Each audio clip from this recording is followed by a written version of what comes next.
Holy crap. People persist in doubting the evidence. Don't run and hide. Don't be afraid. Don't turn away any longer. The truth will set you free. You're listening to Jimmy Church Fade to Black on the Dark Matter Radio Network. We're turning all of our antennas towards Jimmy Church on Dark Matter Radio. And now, your host, the captain of conspiracy, the prince of paranormal. This ain't your daddy's radio network show. This is Jimmy Church, Fade to Black.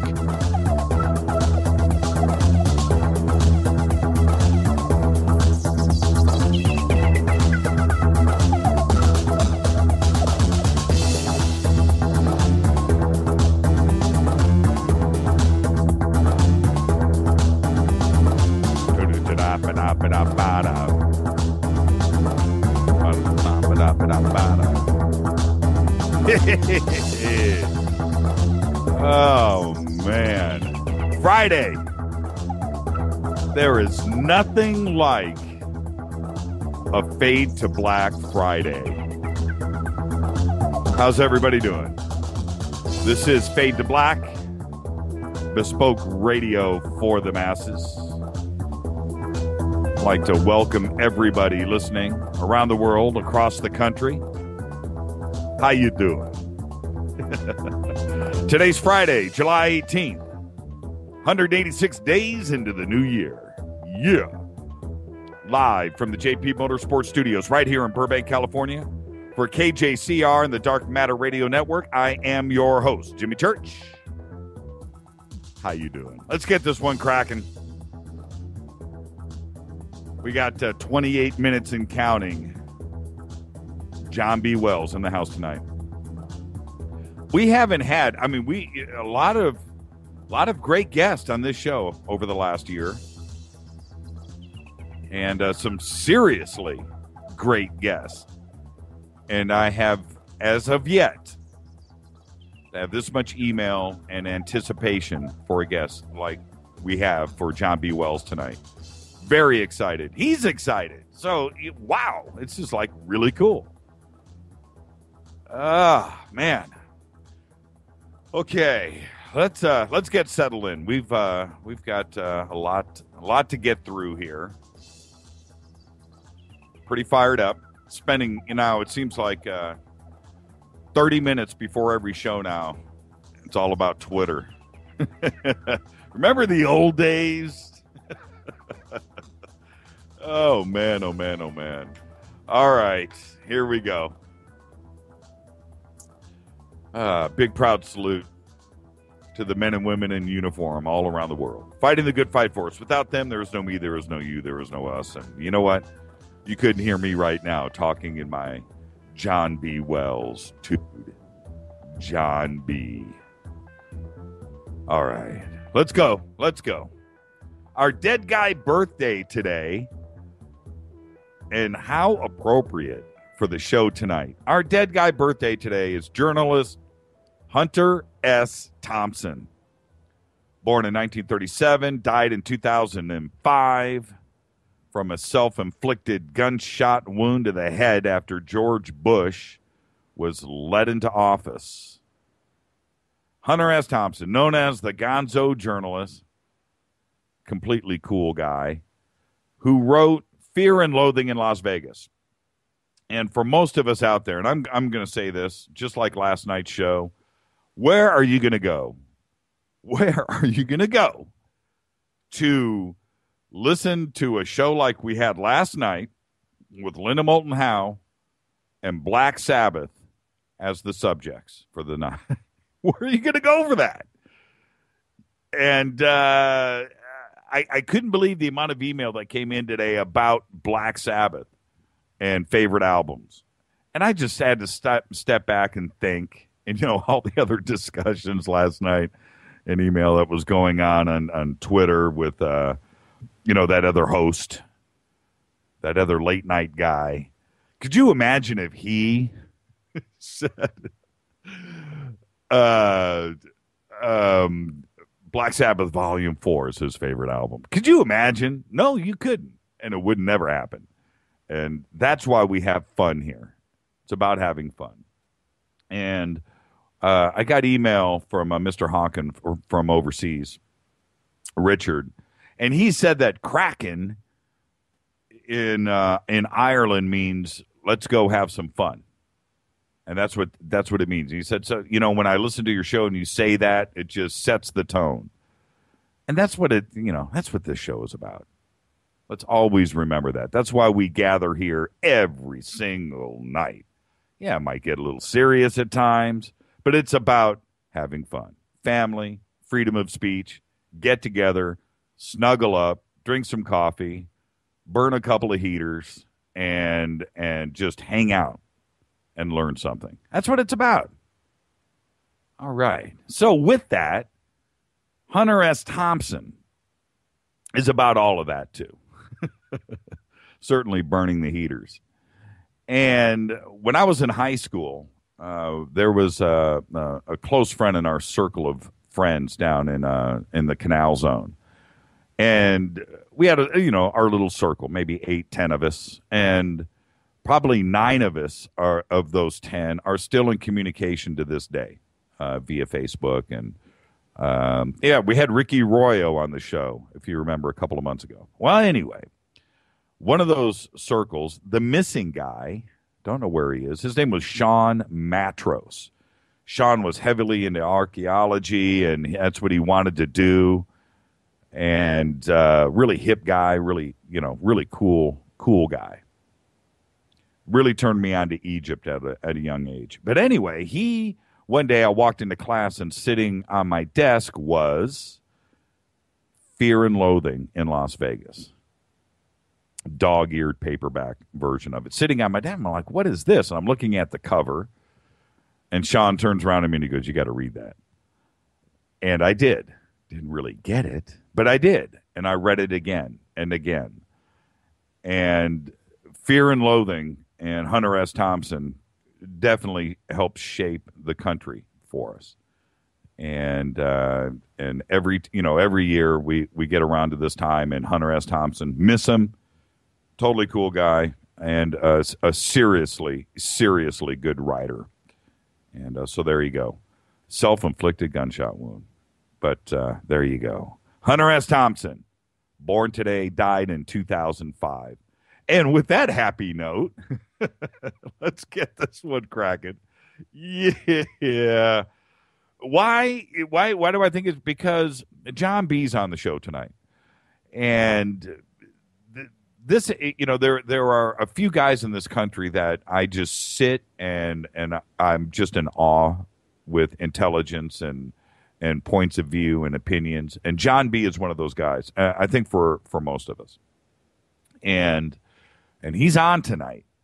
And he kind of reminds me, and I'm sure, and I'm going to ask him about that tonight, if Hunter influenced him. And I'm very curious about that. Hunter really affected our generation. So anyway, follow us on Twitter right now, at JChurchRadio, hashtag DMRadioNet, wherever you're listening from right now. Get in on the action. Say it every day. TweetDeck is lighting up over here. So that's what you want to do. All right. Hashtag DMRadioNet. Go follow us. Jump in. Hang out with everybody. We're all friendly over here. And as it just clicks by all night, I'm reading. It's clicking now. And I'm reading. Was Hunter S. Thompson's past life as a Hemingway. You know what? JD? Probably. Oh, man. All right. The Contact in the Desert winners, we're going to do those on Wednesday. We didn't get them done in time today for the show tonight. It's computer driven and it's random, and we didn't get it done today, so it will be on Wednesday in time. Don't worry about it for Contact in the Desert. We'll do that. It will be the last one. And we'll do that on Wednesday. Okay, everybody, before you send email, and I didn't mention it tonight, there you go. I don't know about open lines. We'll talk to John about that. I don't know if we'll have, well, we'll see. Maybe we'll do that in the third hour. We'll see if we can do that at the top of the hour and get some calls in. All right. That's that. Jimmy at jimmychurchradio.com is the email. You can also do that over on the contact page on the website. Speaking of the website's ripping. It's good. I switched yesterday and fully switched today to Chrome. Didn't want to do it. I fought it. Switched to Chrome. And let's just, you can teach an old dog new tricks. That's all I've got to say there, because it's a brave new world. I cannot believe how much faster when you use, something every single day like I did with Explorer, and you're acclimated, you're used to it. And it was just acting funkier and funkier over the last few months.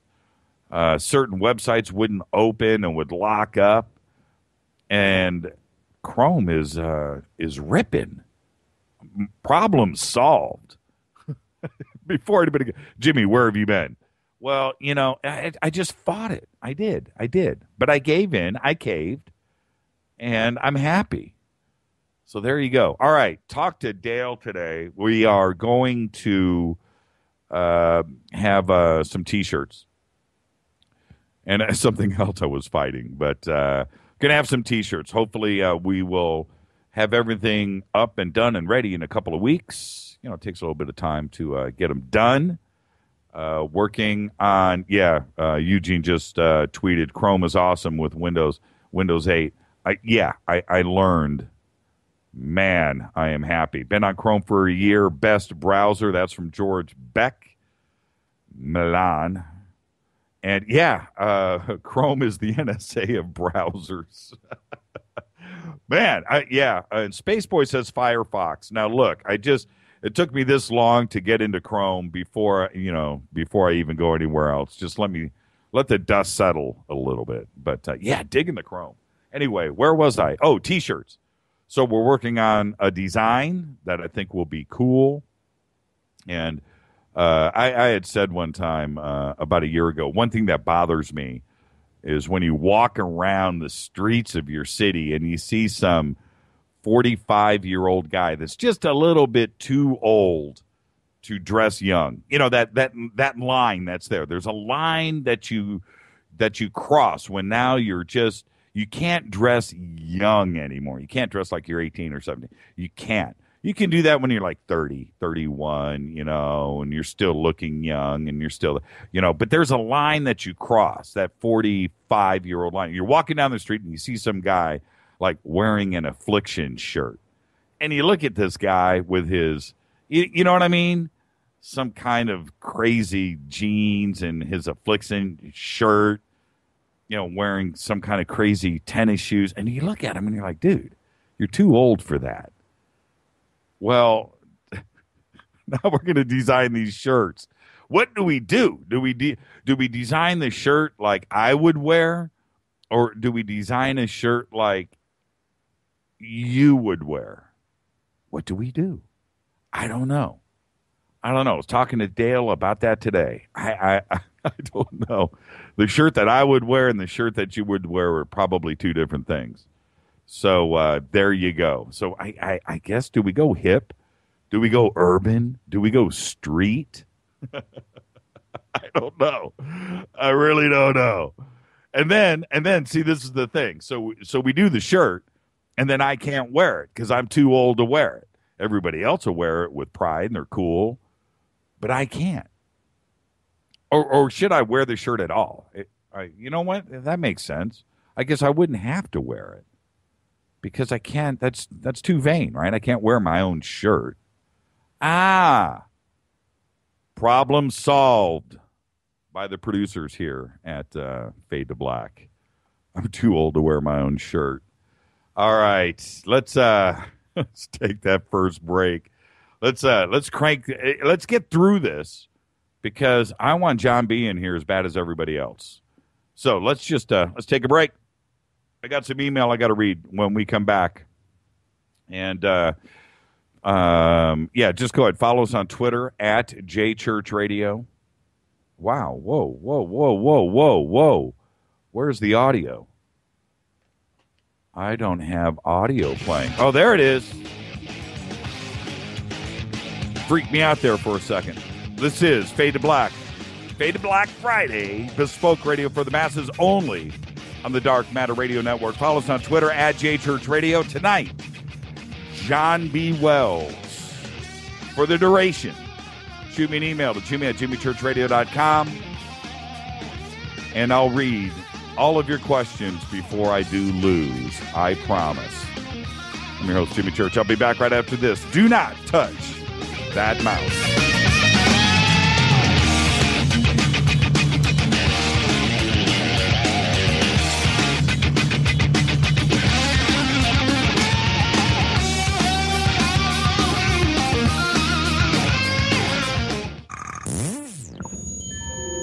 You're listening to Jimmy Church Fade to Black on the Dark Matter Radio Network. What's up, revolutionaries? It's me, Jimmy Church.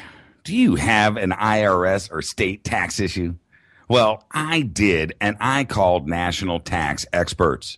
My problems were fixed, done, fini, and man, I got to tell you, it was a relief.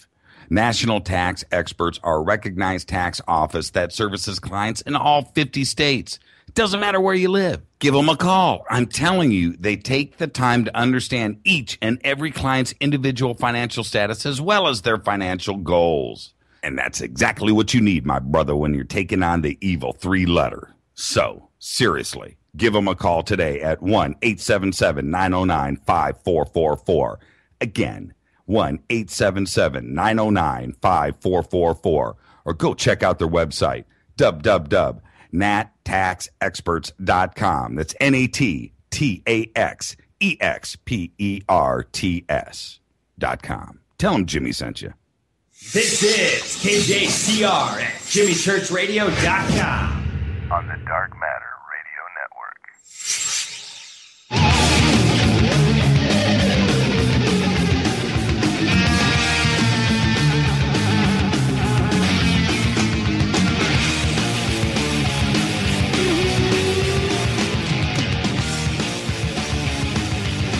All right. Yeah. Tried to get Doug on the show tonight. He's in Vegas doing the Raiding the Rock Vault. And he's literally on stage right now. It's like, man, give me 5 minutes. He's like, man, show starts at 7. So does mine. We're gonna work it out. We have a plan. But I won't tape. I told him. He said, man, I'll tape whatever you want. I said, nope. Got to be live. So we're going to get that worked out. Anyway, this is Fade to Black, the Dark Matter Radio Network, bespoke radio for the masses. Only on the Dark Matter Radio Network. Follow us on Twitter at JChurchRadio, hashtag DMRadioNet. You bought an extra day or 2 or 3 with Contact in the Desert, because things are going to be delayed. So go and enter. Head over to jimmychurchradio.com. I'm looking at it now on my blazing fast Chrome browser. Man, I'm digging this, actually. I really am. Go and register. Enter. Get in on it.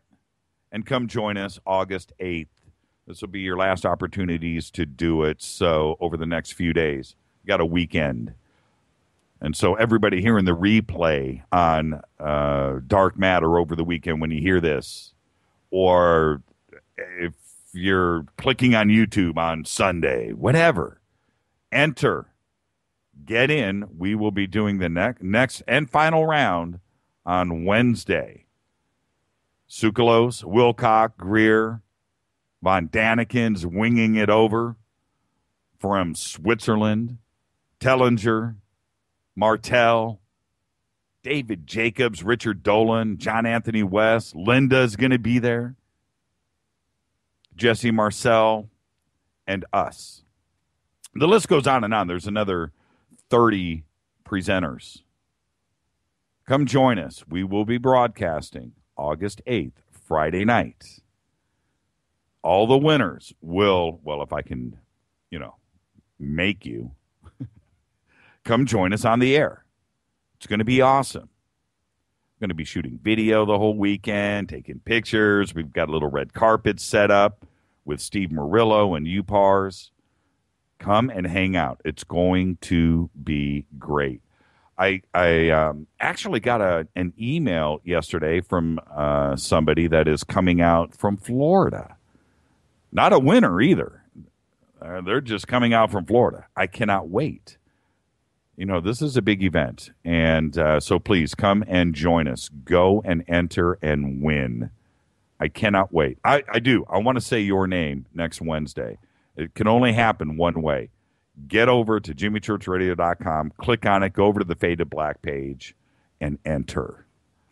That's it. That's my spiel. But I'm serious. I think it's going to be so cool to have our little radio set up there, and I can just picture it now, at the retreat in Joshua Tree, and the crowd that we're going to have around there of winners and presenters, just come and mingle with Dolan and come and jump on the radio with us.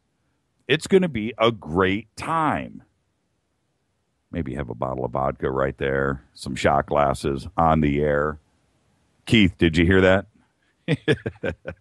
I'm serious. Come and hang out with us. I read, forget about it. We'll break the rules. All right? Pretty excited. Bottom of the hour. John B. Wells. Okay. Couple of emails. I wanted to say this. On Facebook, check this out. Yesterday, when I asked for the translation of the post that came out from Spain Buca, at Spain Buca on Twitter, and I asked for the translations to get done, and we got it. We read those on the air. And what he was saying, he was an airport employee in Kiev. We believe he was some type of flight guy in the tower. His Twitter account was canceled today. That's right. We have a bunch of screen captures of everything that he tweeted. We only posted one. We have the rest of them. But today on Facebook, Felipe Photons, I saw this coming. I did. I felt it coming. But he posted on Facebook right there. Twitter account, twitter.com/Spain Buca, B-U-C-A, by the way. Twitter account has been taken down. And he put up the link. And I went, no way. Clicked on it. There it is. This Twitter account has been removed. We are working on it now. Strange, huh? Makes you think. And what his name's Spain Buca, what he was saying was that it was an inside, it was a Ukrainian guy that pulled the trigger on that missile. Wasn't instructed to, wasn't ordered to, but did. Strange. So, anyway, Twitter account down. Could be another explanation for it. Maybe he got in trouble. Maybe he was lying. Maybe he got fired. Maybe there's something else to it. Maybe he was just stretching the truth a little bit. Maybe he knew something. Maybe he was silenced. I don't know. And I'm not speculating on anything. All I know is the facts. And the facts are he posted and the Twitter account was removed. Taken down. Very strange. Very strange. This email came in from Neil. Says, I am in the UK and listen to your show on playback. I agree with you totally that there has to be some sort of link between MH370 and MH17. I think that MH370 ended up somewhere probably in Diego Garcia and was fitted with a short-range second transponder that would identify it as a military plane. Then it was substituted for the original plane. I know this sounds far out, but whoever took MH370 had an agenda they didn't want anyone else to know about. They don't care about how many people get killed, but they may want World War III, or they may want just another threat of war, just to justify more funding for the turmoil that would cause to the financial markets. Beware of the NWO. And this is one of those emails where it's like this is what everybody's kind of thinking, but nobody wants to say it out loud. You know, I said it yesterday. What are the odds? You know, what are the odds? The odds. What are the odds? That's the crazy thing. What are the odds? And everything that was, you know, talked about and theorized with 370, with, you know, how could they kill everybody on board? How could they shoot a missile at that plane and take that down? How could that happen? Is it possible? You know, there was military exercises going on out there, and it was in the wrong place at the wrong time. Is that possible? And then 4.5 months later, boom, it actually happens to another Malaysian plane. The exact same scenario. It's crazy. It's absolutely bizarre. It's like Bizarro World, Superman. Think about it. So is it possible? Well, you know, when we're asking those questions 4.5 months ago, 4 months ago, and we're laying out every single conspiracy theory out there on 370, 4.5 months later, it happens again to a Malaysian Boeing 777. Hey, I'm just saying, I don't know. I don't. But it's a crazy situation. We'll be talking to John B. about this most of the night, I'm sure. This email came in from Mike.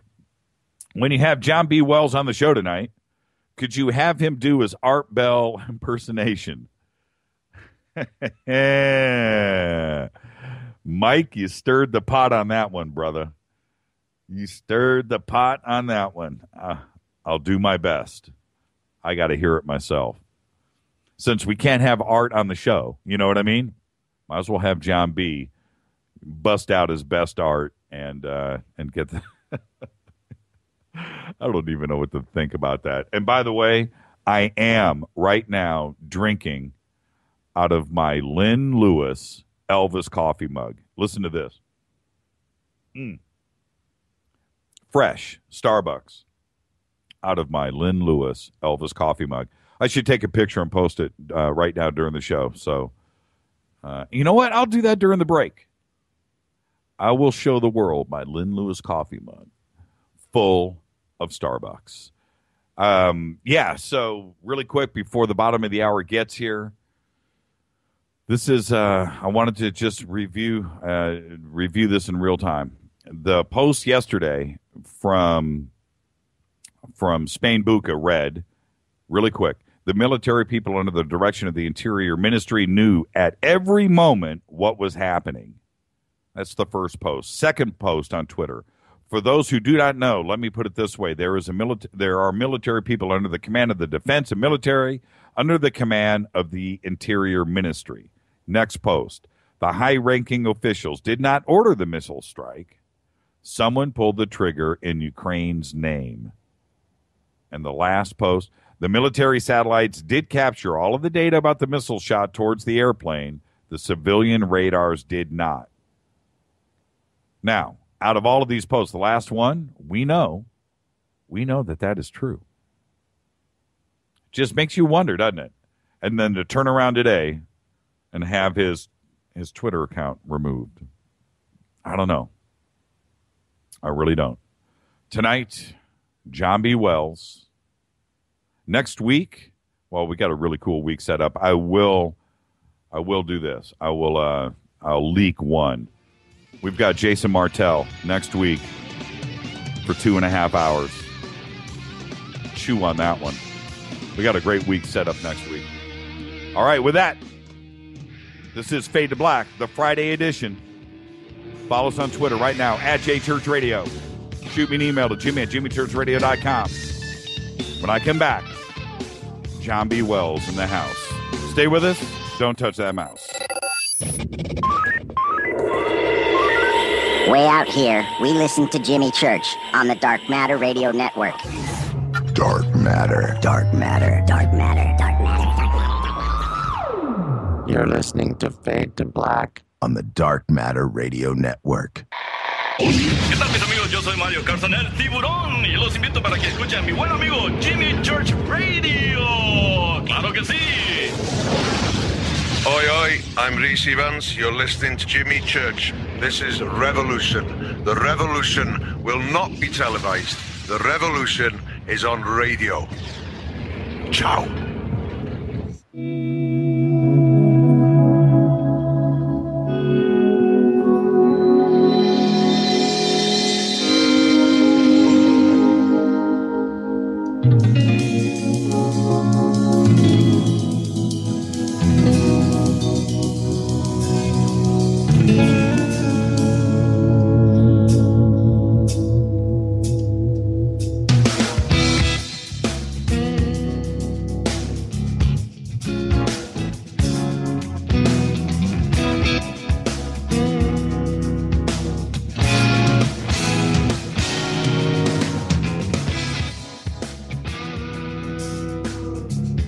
All right, everybody, welcome back. Fade to Black, only on the Dark Matter Radio Network. This is bespoke radio for the masses.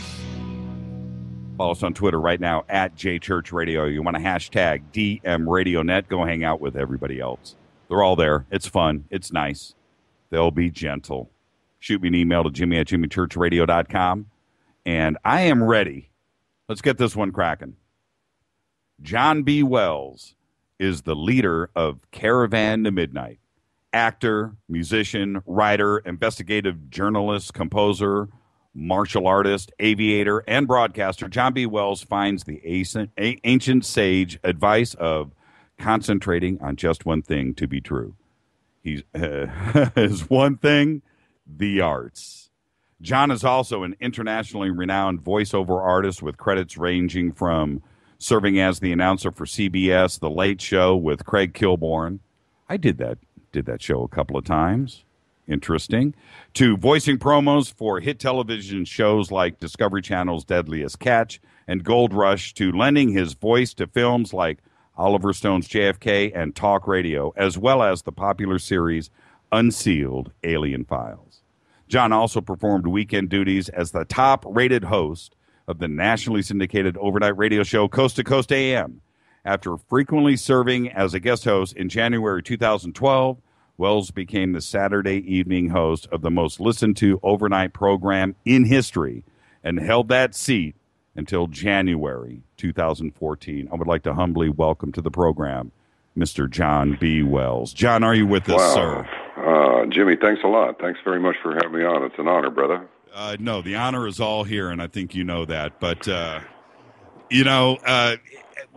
John, let's do this. Let's do one thing, and let's get this just out in the open.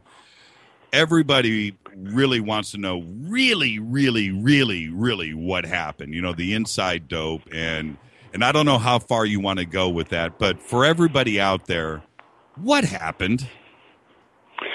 You know, let me put it this way. Dealing with these big corporations can be very strange. I'm sure Mr. Bell can tell us all about it, and has. And really it was no different here. Let me just say that this is one of those things where it's sort of dangerous to speculate. It's about like this Ukrainian shoot down here. Right, there's so many possibilities, and there's so much chatter. You really wonder what the real story is, but I think there are a lot of possibilities. Sometimes I had a similar situation in Dallas, Texas, on this rock station that I really enjoyed. I made it almost 3 years there, 2 years and 10 months, and I think what really got me knocked out of there was that when this book came out, when the fall book numbers were released, because Arbitron was the big deal in those days. Maybe it still is. I don't know. I don't look at the scoreboard anymore. I just forget about it. Just look down the field. Don't even look at the other players. Just look at the end of the field. Look where you got to go. But anyway, I pulled a 23.8 share, men 18 to 49. The nearest one in the whole town, Dallas, Texas, was a 13. Now, you would think that somebody would go, say, we might be able to exploit this and eat and drink all the time and see a lot of pretty girls and make a lot of money. But no, what they did was they decided, this guy's got a little bit too much pull in the market. I think we'll just get rid of him. So it's like, and it was great. It's like, oh, what a catastrophe. It's like, no, not really. Right. Because then I went into a couple decades worth of voiceover stuff. So one thing leads to another. Everything has a beginning, a middle, and an end. So I've completely evaded your question, but there are three possibilities. One of them is I really departed from the format of the show. That's possible. Okay. Although you wouldn't know it to listen to it now. Number two. Yeah, man. So then, and then there's the possibility that the spooks called and said, this guy's a pain. He's talking over too many stations. I don't like the things he's allowing people to say.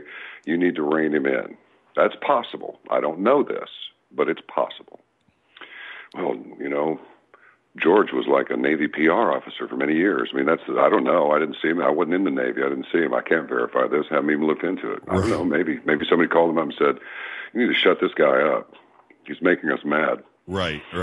That's possible. And it could be that it's like, when people would call, they would be so complimentary sometimes. Because my whole deal, Jimmy, is I do it the same way you do it. The proverbial and imaginary red light comes on, and at the end of the show, you see how the show went. That's all. You just go where the show takes you. Exactly. And I'm sure that's what I just feel that Mr. Bell knows all about this. When you start deviating from the corporate mantra, and Jimmy, it could be as simple as, one lunatic calls everybody in the building, including the sales department, gets a bunch of people rattled, and they go into, we might lose a sponsor mode. And I mean, that's possible too. The only thing I know is I got a call from Julie, and she said it's over. That's the one scary thing, and the one blessed thing about what you and I do now is the scary thing is money drives everything, and if you've got a sponsor that and they're afraid of losing that money because the sponsor is being vocal, you'll find out really quick about how strong your ratings really matter. It does come down to money. I'm not insinuating anything either. I'm just saying, especially in the sports world, one of the things about doing what I was doing was I didn't have to worry about losing Nike because I'm talking smack about Kobe and LeBron all day. And you don't want your PM to come in and tap you on the shoulder and go, dude, you need to chill out because Nike just called. And you don't have to worry about that now with Caravan to Midnight. No, that's absolutely true. It's and it's really true. This is not one of those, I wish everybody the best, now I'm going to sail the world and write. It's not one of those deals. It was great to be on Coast to Coast AM. It was a absolute dream come true. It was so cool because I realized, what I was doing. I tried not to think about it for the first few times I was on the program. Right. But, but it went exactly the way it's supposed to go. Well, I'll say, let me just say this. I'm going to clear the air about one thing that I did say about you when you guys parted ways, and it hit us all, in the face. I think we were all surprised about that because I think for everybody out there, and I am being straight, I think everybody was listening to Coast and putting up with what was going on through the week because they would look forward to Saturday. And that's the truth, and that's what all of us did. And my only thought to that is, with John, maybe he just misbehaved, and he knew that, and he took it to the edge, and he took it to the edge probably one too many times. And if it was me in that same spot, maybe I would tend to try to behave. But you're a rebel, and was that? Do you think maybe that was it? You just took it to the edge one too many times? It's entirely possible, I suppose. Yeah, I would say there's a distinct possibility. Okay. Yeah, I guess it's pretty likely. All right. Well, it would be like, make your music a little bit more mainstream. And I go, okay. And then I play, Wax Taylor or something, or maybe even the Spinners. But I don't know. It's a one-dimensional thing. You got sound only, and you got a lot of commercial in there, and you don't know what's going to be played. It could be anything from ED helper to no telling what, something for your pet. Right. So right. you got to keep the show part separate from the commercials. You know, they're supposed to complement the show, not supplement it, although that's the reality. Right. And so I just pretty much do what I wanted to. I haven't played like a DJ, I can't remember what his name is. Forget it. Music. DJ Nocturnal, that's it. Right. Well, I always pictured, this is how I pictured you. Now tell me, and hopefully that I'm not that off. But when Saturday night would roll around, and I would be listening to the show, and I had this picture of you arriving like protected. You had your bodyguards, your secret briefcase of information that was, you know, handcuffed to your wrist, and you come in, and it was kind of like what's his name in Doctor Strangelove, the general, you know. And so you come in, you plop your stuff down, and you've got this briefcase full of secret information. And is that kind of how it went, or were you just by yourself? Well, both actually, Jimmy. It was a little bit like that, and I was by myself because if you're by yourself, it's a little bit lower signature. You know, crowds, even small crowds, attract attention. So, you know, and I got all kinds of emails and other things from you know, suggesting that, ooh, you're getting into areas that you really shouldn't. Are you sure you want to do this? I'm just like, you know, whatever. Well, just don't bore me. I used to think the same things, though. When I would listen to you, it was definitely on most evenings edge of your seat stuff, and I thought, man, how far is he willing to take this, and where does he get this information from? And it was like the most compelling radio all week long, and I just can't believe you were silenced like that. But I'm just glad that you're a free bird now, and you're able to have the voice that you've always wanted. Jimmy, that's very kind of you to say that stuff. It's and I really mean this. If people who have found value in my time that spent in the chair with them spending their time listening, that's the validation. I'll just keep doing what I'm doing. It's almost like I heard Lucille Ball say one time that she and Desi Arnaz, when they started their whole I Love Lucy thing, she said, we didn't really know what we were doing. You know, you do and you don't. It's sort of like once you figure out how to ride a bicycle, you just kind of ride it. And, you know, there are some little built-in restraints. I mean, I thought, you know, going back to your comment earlier, and again, you're so complimentary, I almost don't know how to respond to it other than to just say thank you very much. But it's like, sometimes I really don't think that it's me doing this. You know, you mentioned earlier, it's like a synchronicity. Is this particular time? I mean, what are the chances of somebody going onto a program like Coast to begin with? Very small. But all of the logical steps, the almost super logical steps that I took, I just, the step would appear and then I would take it. I did not really facilitate this. This is one of those deals that I was really just led into. It's like, just follow this road and just don't make any turns. Just stay on this one right here. So I just did. And this is where it came to about going over the edge. I would try to come right up to the edge, but not go over it because I knew that way disaster lay, you know? Right. But I think what really kind of got them was that people who came on the program were inclined to really speak their minds. And I would just tell them, if I ask you something you don't want to ask and you don't want to answer it, I'm not going to press you to do so. You know, you want to come on the show and be a genius? This is your forum. You want to come on the program and make a Dunsky out of yourself? Well, this is your forum too. We'll have fun no matter what. Right. And when you tell people, look, I won't press you if you don't want to talk about it, and you give them the option of going, no, I don't want to go there. And occasionally they would. I'd say, okay, understood. Let's move on. Right.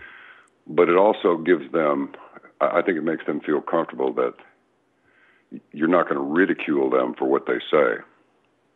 You know, the object is not to tear people down. The object is to hear what they have to say and hopefully build people up. Right. You know, but, you know, a lot of times, you know, there's some people out there that don't really look at it that way. So they do their thing, and I do mine, and you do yours, and at the end of the game, we'll see what's up. See what happens. So let's before we move on from the subject, because I think we've already done that. But what advice? This is a crazy. I hope you've never been asked this. What advice could you give to the round table of sit-in hosts now for Saturday night? If you could say something to them, what would that be? Oh boy. Well, you're still sitting there, so I guess you must be doing it right. So just keep doing what you're doing. Yeah. All right. Hey, really quick, I want to have a little bit of fun. I got some email today about you did an impersonation of Art Bell that is supposed to slay. And and this is the thing, please, as you know, I ask Art every single week to come on this show, right? Every week, I'm always asking, and you know the drill too with trying to do that. So since I can't have Art on the show, give me some Art. Will you do that for me? Let me ask you. I'll tell you what. I'm going to ask you a question. You're Art. Hey Art, can you come on my show this week? I've got an open slot. I believe that I should look into my schedule and see if I can take time from my work to come on your show. But at this time, I doubt it. Does that mean? Yeah, no, this is what I'm going to do. I'm going to send Art the MP3 and go, you know what? Check this out. John B. covered you, man. So. Well, look, let me give you a better one then. Here we go. Okay. Art Bell is probably the highest form of intelligence in the universe, and I want to talk to Art Bell on my show. Send him that one. And I mean it, Art. Arthur, Mr. Bell, come on. Yeah, come on. He's got a date with Destiny. And, eventually, I think he's going to rest up, and he's doing his thing out there in Vegas, and we know that. And he knows I'm sitting in here week after week, night after night, filling the shoes until, we get his return. Eventually he's going to go, okay, Uncle, I give in, Jimmy. All right, I'll give you 15 minutes tonight. And, I can't wait. And I know that he understands. Everybody just wants to hear just how you doing. What are you doing? That's it. And you could check back out for another 6 months until your NC, runs its course and it's all good. But that's what we're waiting for. So, all right. Yeah, it is. And Arthur did.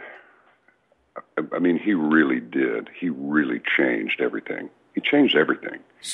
And even if he didn't change everything, he was the guy who laid the groundwork for others to assist him in changing everything. That's right. And that is happening. Sometimes I think the best thing to do is just love the times, listen to his programs, hope that he comes back on the air, but otherwise just leave him alone, let him do his thing. I mean, the guy's a legend.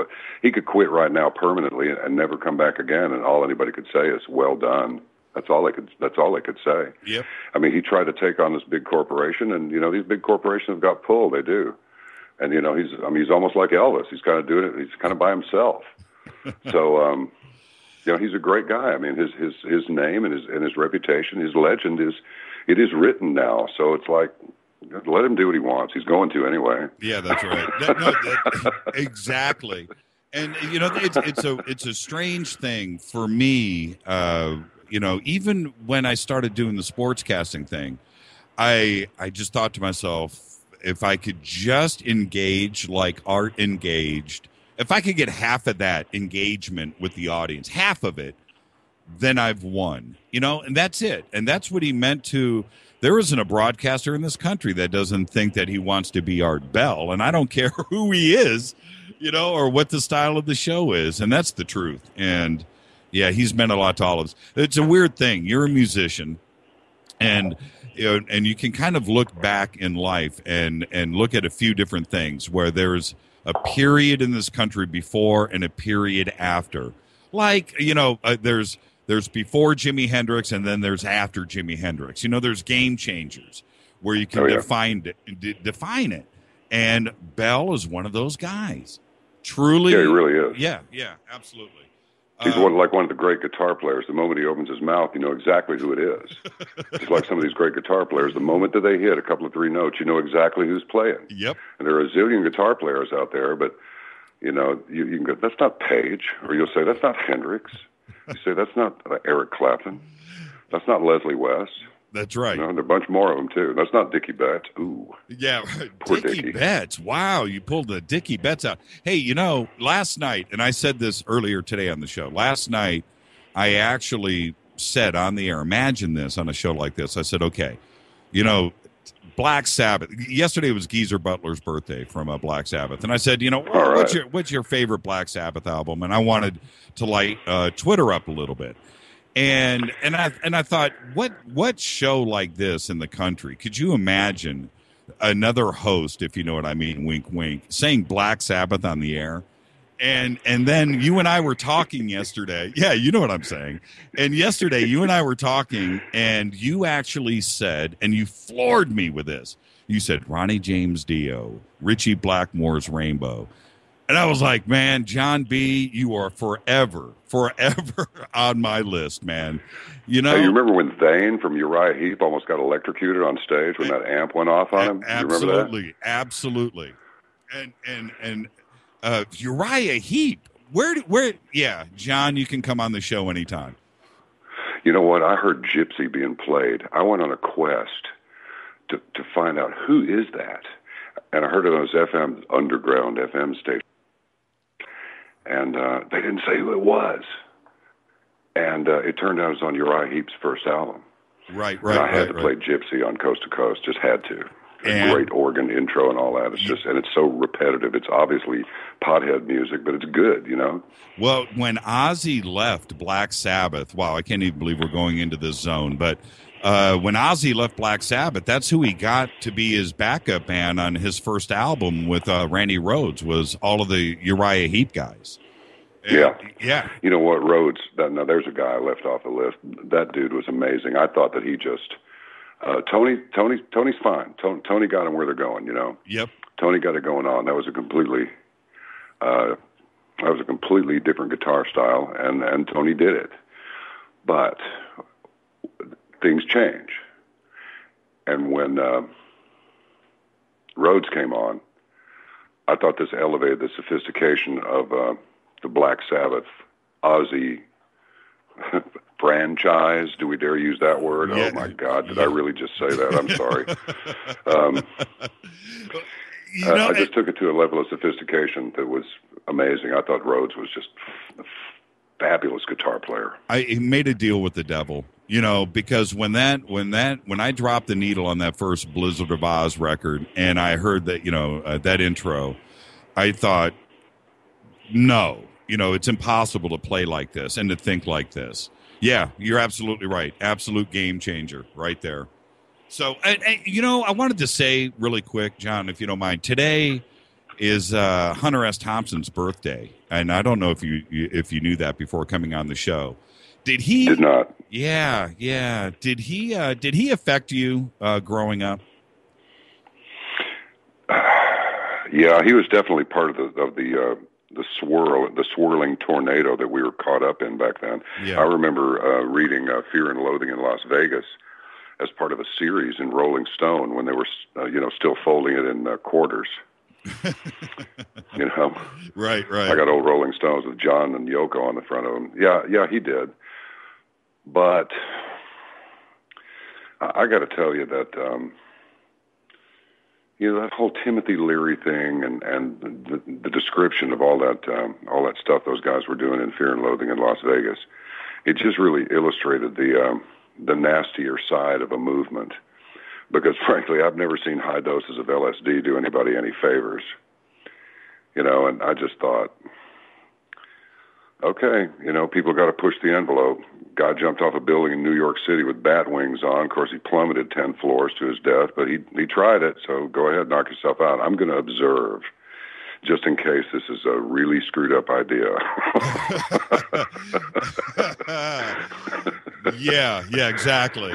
Well, with Fear and Loathing, the thing was, and you're right about the appearances in Rolling Stone, when I would read Hunter and then see Hunter or hear him talk, it was like his writing, his prose was so extraordinary, and his vision and certainly his political views were really on point. And then I would hear the guy talk or see him, and it wasn't like it was the same person. And that was what was always confusing to me with Hunter. I found him easy to read. I found him very difficult to listen to or to watch. It was almost morose, if you know what I mean. Yeah. And he was a strange cat, obviously, but in that deal where he decided to reprimand a Hell's Angel for kind of slapping his old lady around. Right. And they beat him up. Right. It's like, what'd you want to go and do that for, Hunter? Seriously. And I don't think he cared, though. That's the thing. I really don't. I don't think he cared, and I think he was looking for it. And it was certainly writing material, too. Oh, absolutely. So yeah, he's sort of like the Tom Waits. He is to writing what Tom Waits is to music, you know. You just dropped Tom Waits, man. You're doing good, man. You're doing good. Well, Tom could slip in, on a curb in New Orleans and bust his head on the curb, and while he was recovering, write 2 or 3 genius songs about busting your head on the curb, and you would listen to them. He's an amazing character too. But that's kind of where Hunter was in his brain. He was just, some of these guys really walked on the razor edge inside their own heads, and that's a dangerous place to be, because we saw where it took Mr. Thompson. Well, and again, I'm making a reference to, straight back to you in that, and I said this in the intro of the show, there are guys like Hunter Thompson out there that take their foot, and you said it yourself, right to the edge of the cliff. They're in the dark, you got your toe out there and you're poking it around and you're feeling for the edge of the cliff, and you're like, okay, there it is. I know how far I can go. And that was you to me. And now with Caravan to Midnight, now that you've got the Samsonite luggage off of you, you're not riding the big bear anymore of Premiere and Clear Channel. Is your mind totally freed up and you don't have to worry about what's coming out of the mouth anymore? I have to admit, if I'm being perfectly honest, which of course I will be with you, is that I just won't answer it, right? Right. That's the better option. No point. It's got to be some real good Bravo Sierra, or it's just not acceptable at all. And the world will reject you out of hand. There was I'm not sure if it was because of the midnight to 0400 run and keeping a weekday schedule the rest of the time, because physically I'm in pretty good shape, Right. So far everything's just firing on all 6. But there would always be this, I don't know, just kind of I couldn't figure out if it was apprehension or if it was excitement or if it was what it was. I didn't know what it was, but I'd get lots of messages during the course of the evening, and text messages and emails as well. Just go this way, go that way, and let me put it to you this way: when I go to the studio to do another episode of Caravan to Midnight, when I walk through the door, the first thing I think is, I love this place. I mean, it is not a fancy studio. It's adequate. I mean, it's pretty nice, but it's not like lavish and lush and absolutely the complete top of the line. It's like the gear is, but it's a little bit more old school, and I look forward to going there. And the day goes by, the program goes by so quickly, and we don't have a lot of commercial breaks. In fact, we don't have any commercial breaks, so we can sit there and just talk as long as we got something to talk about. If we go long, we go long. If we go short, we'll go short, and we'll go long next time. Right. So it's just excellent. You can't squeeze blood out of a stone, and you can't squeeze, you can't squeeze a guest out of just everything they have. But if they have a lot, well, and they offer it, then accept it. So it's a strange split. It's a real paradox. It's like I'm so grateful to have been on the program. Seriously, because I wouldn't be talking to you. I wouldn't have met these unbelievably cool audience members. The Caravanners are so generous you can't believe it. They send in donations, which we've never solicited. They say just use the money for whatever. They say, here, use this money to give out subscriptions to people who would like to have one but can't afford one. They're the kindest people on earth. They really are. And, you know, if they think that I did something wrong or misspoke or popped off and they didn't like it, they'll sing out about it. And they also know that there's a good chance that if I see it, they're ugly, I may tear them a new one with a return email, but not very often. Only, you know, I'm trying to fight that, but I just kind of like to keep my chops up in case I actually need to use it in a real emergency. Right. But yeah, it's good not to have that pressure. It really is, and have to cut people off and have to say, listen, don't say, do not say the O word. Just don't do it. I finally said that over the air. It's like, look, if you don't want anybody saying anything about Obama, don't book people who are going to say stuff about Obama, because after they've said it, they've said it. Right. You know, I'm not a puppeteer. I'm not. You know, if the guy wants to answer the question or the lady wants to answer the question, she's going to answer it. I'm not responsible for what they say. I'm responsible for what I say. But it's just stupid. It's corporate radio, dude. It's just. I didn't mean to dude you there. It's familiarity, not, you know. Yeah, no, I'm with you.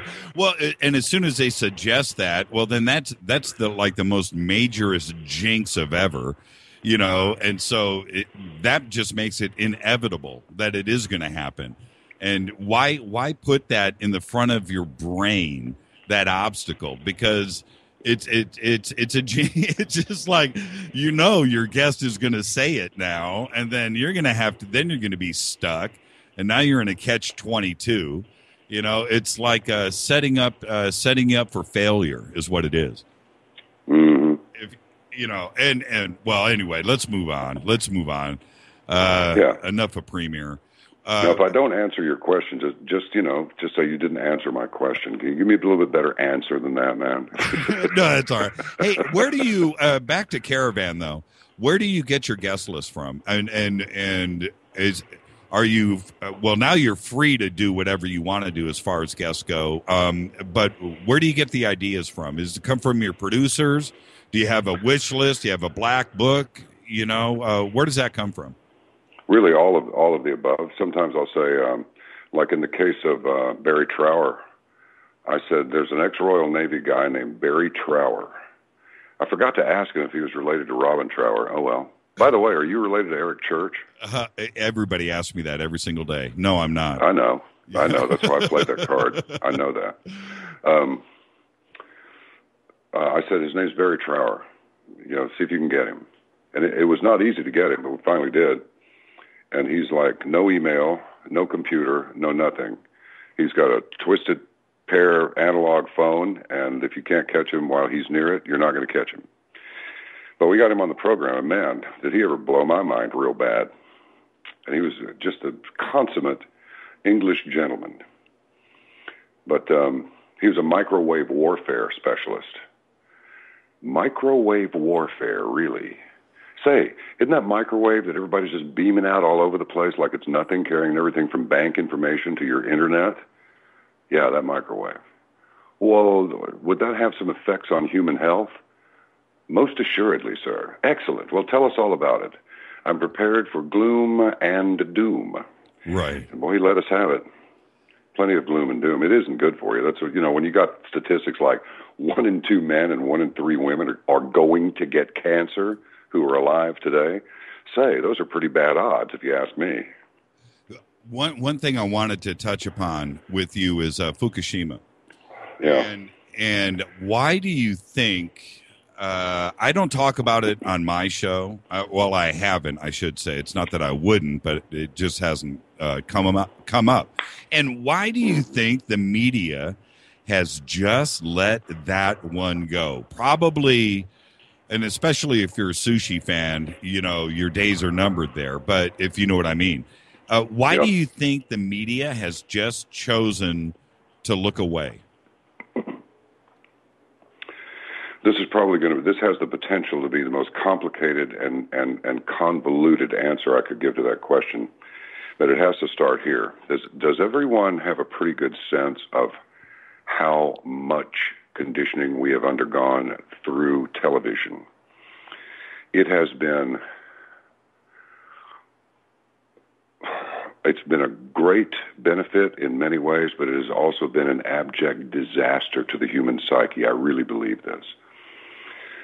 The reason is that they believe, I mean, I'm making this up, I don't know this, but it appears that they believe that the audience is of a certain mentality. And if they are bombarded with certain images for a certain number of times, then a given and prescribed effect will occur. Much the same way that I mean, I've been complaining about this for years. It's like, look, we know what station we're listening to. You don't have to say your call letters 50 times an hour. You really don't. Mm-hmm. But apparently there is a measurable potential revenue base that does need the call letters reinforced 50 times an hour. Therefore, all of us who already get it have to just suck on it, if you'll excuse the expression, and endure that, because they need to put this forth. So where something like Fukushima is concerned, what I experienced was radiation shows are depressing. Nobody wants to hear about radiation shows. Every time you do a radiation show, the numbers go down. Well, here's the thing. That's simply not true. Those shows were posted and reposted and reposted and reposted. So, by the pirates to get out there and do their YouTube thing. So, and because it comes over the public airwaves, that's not as big a deal as when so many pirates, something that other people have to pay for. That's really not cool. We've had a little bit of that. But anyway, I digress. The reason that they don't is because they think that it's going to depress everybody. I mean, just look at the stock market. The moment that anybody even thinks that something bad is going to go on anywhere in the world, oh, God, stocks tumbled. Wall Street's in a panic. It's... Jimmy, think of it this way. Have you noticed how people, in the morning especially, are very, very competitive when they drive? Why are they so competitive when they drive? There's an ocean of cars in front of them, and there's an ocean of cars behind them. Still, they're competitive. They're in a race. I think it's because they change when they're in a herd. I don't think people like to be in a herd. However, they are all on that road. Most of them, 99% of them, are not taking alternative routes that would get them to their destination quicker. No, they're sitting on the 405 or they're sitting on Interstate 30 or something. There are many other routes that they could take. But this is the highway that goes there, and that's where we're going. So we're sort of in a spot here.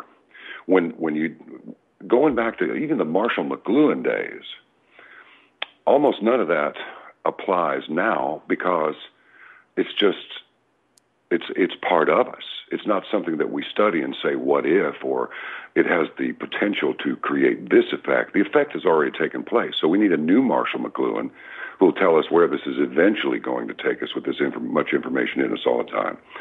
They are afraid, in the broad strokes, that talking about things that are almost unsolvable in their scope, it's going to drive their numbers down. It's going to depress people, and they're going to turn it off. That's what they think, and maybe that's true. I did not experience that on the coast-to-coast programs that I do a Fukushima forum or this or that. But maybe they've created their own reality to where now their problem and their reality has now become our problem and our reality because they don't think we can handle this because their revenue will go down. Therefore, we don't get to get the information, and the cycle just continues. I mean, I don't know if even this makes any sense, but in the end, it's about the bucks. And combined with the fact that it's a colossally, potentially depressing problem because there's not a thing that can be done about that. Nothing. I mean, this damn thing has not only melted down, it not only melted through, it was reported, blip, up on the screen it came, and then bang, within a few hours it was off. This thing actually melted out. They found a piece of the core in Norway. Right. You know? Yes. So, I mean, what you going to do about this? Answer, nothing. Ice wall. Let me up. Yeah. I couldn't believe I read that. Ice wall. Oh, really? Well, you know, I mean, well, what? It's just sorry, no, you got me rolling now. Sorry. No, I want you to get rolling because it's one of the subjects. I would have thought when Japan's economy is important to everything in the world. It's a component. And why didn't every country just pour in resources and try to, if you've got to pour 100 feet of concrete around that thing for 10 miles, whatever you got to do to get it done and to save the ecosystem in the ocean and probably half of Japan, that little island, is affected by the radiation there. Why isn't this just on the front burner for the entire Earth? And it's like not even spoken about, and it's shocking to me. And what about the media in Japan? Do they talk about this every day, or is it shut down over there too? No way of knowing without being there. That's my point. I mean, if they do it the same way in Japan that they do it here, Europe knows a lot more about our business than we do. That fellow Greg Palast, that investigative reporter, his stuff is broadcast and published all over the place, but not in the United States. Right. So it's, this thing has deteriorated. I got to tell you, Jimmy, I really never thought, well, I'm going to get political and I'm going to take control of something here. I'm going to go after these politicians. I'm going to complain about everything that's wrong in the world. When I started with Coast, I thought I was going to talk about, science and discovery and exploration and the mysterious and this and that. But the thing about it is I landed in there just about the time that the people were waiting for the big Mayan calendar wrap up. And I said many times, people were so jacked up about it, they could actually cause something to happen when, if they hadn't gotten jacked up about it mentally and it had become this collective, nothing was going to happen. I mean, there was enough angst to actually cause it to happen. Well, it did happen. Right. But what it was it's like, well, there's going to be an awakening. Well, but what does that mean? I mean, we're going to blink, and then the next minute it's going to be you hear the angelic voices on that one note, that note, and it's golden sunlight, and it's a new everything. I feel positively reborn. The poles have flipped. A special kind of cosmic radiation has hit us that only the Mayans knew about. And now we're going to evolve into the species of excellence we were destined to be. No, that's not what it was. We woke up to the fact that we're up to our chins in sewage, and that things are far more dangerous than we had ever imagined, and there's far more collusion between the banks and the governments than we ever imagined, and that we are thought of as completely expendable, and we will be expended the moment that it suits the powers that be. Like they used to say, do you really think the government had something to do with 9/11? It's like, not at this time. If you ask me, do I think they would sacrifice 3,000 people in a couple of 3 buildings in furtherance of some huge initiative? You bet. Well, now I do think the government was involved, and have for years. So what we awoke to was the severity of our condition.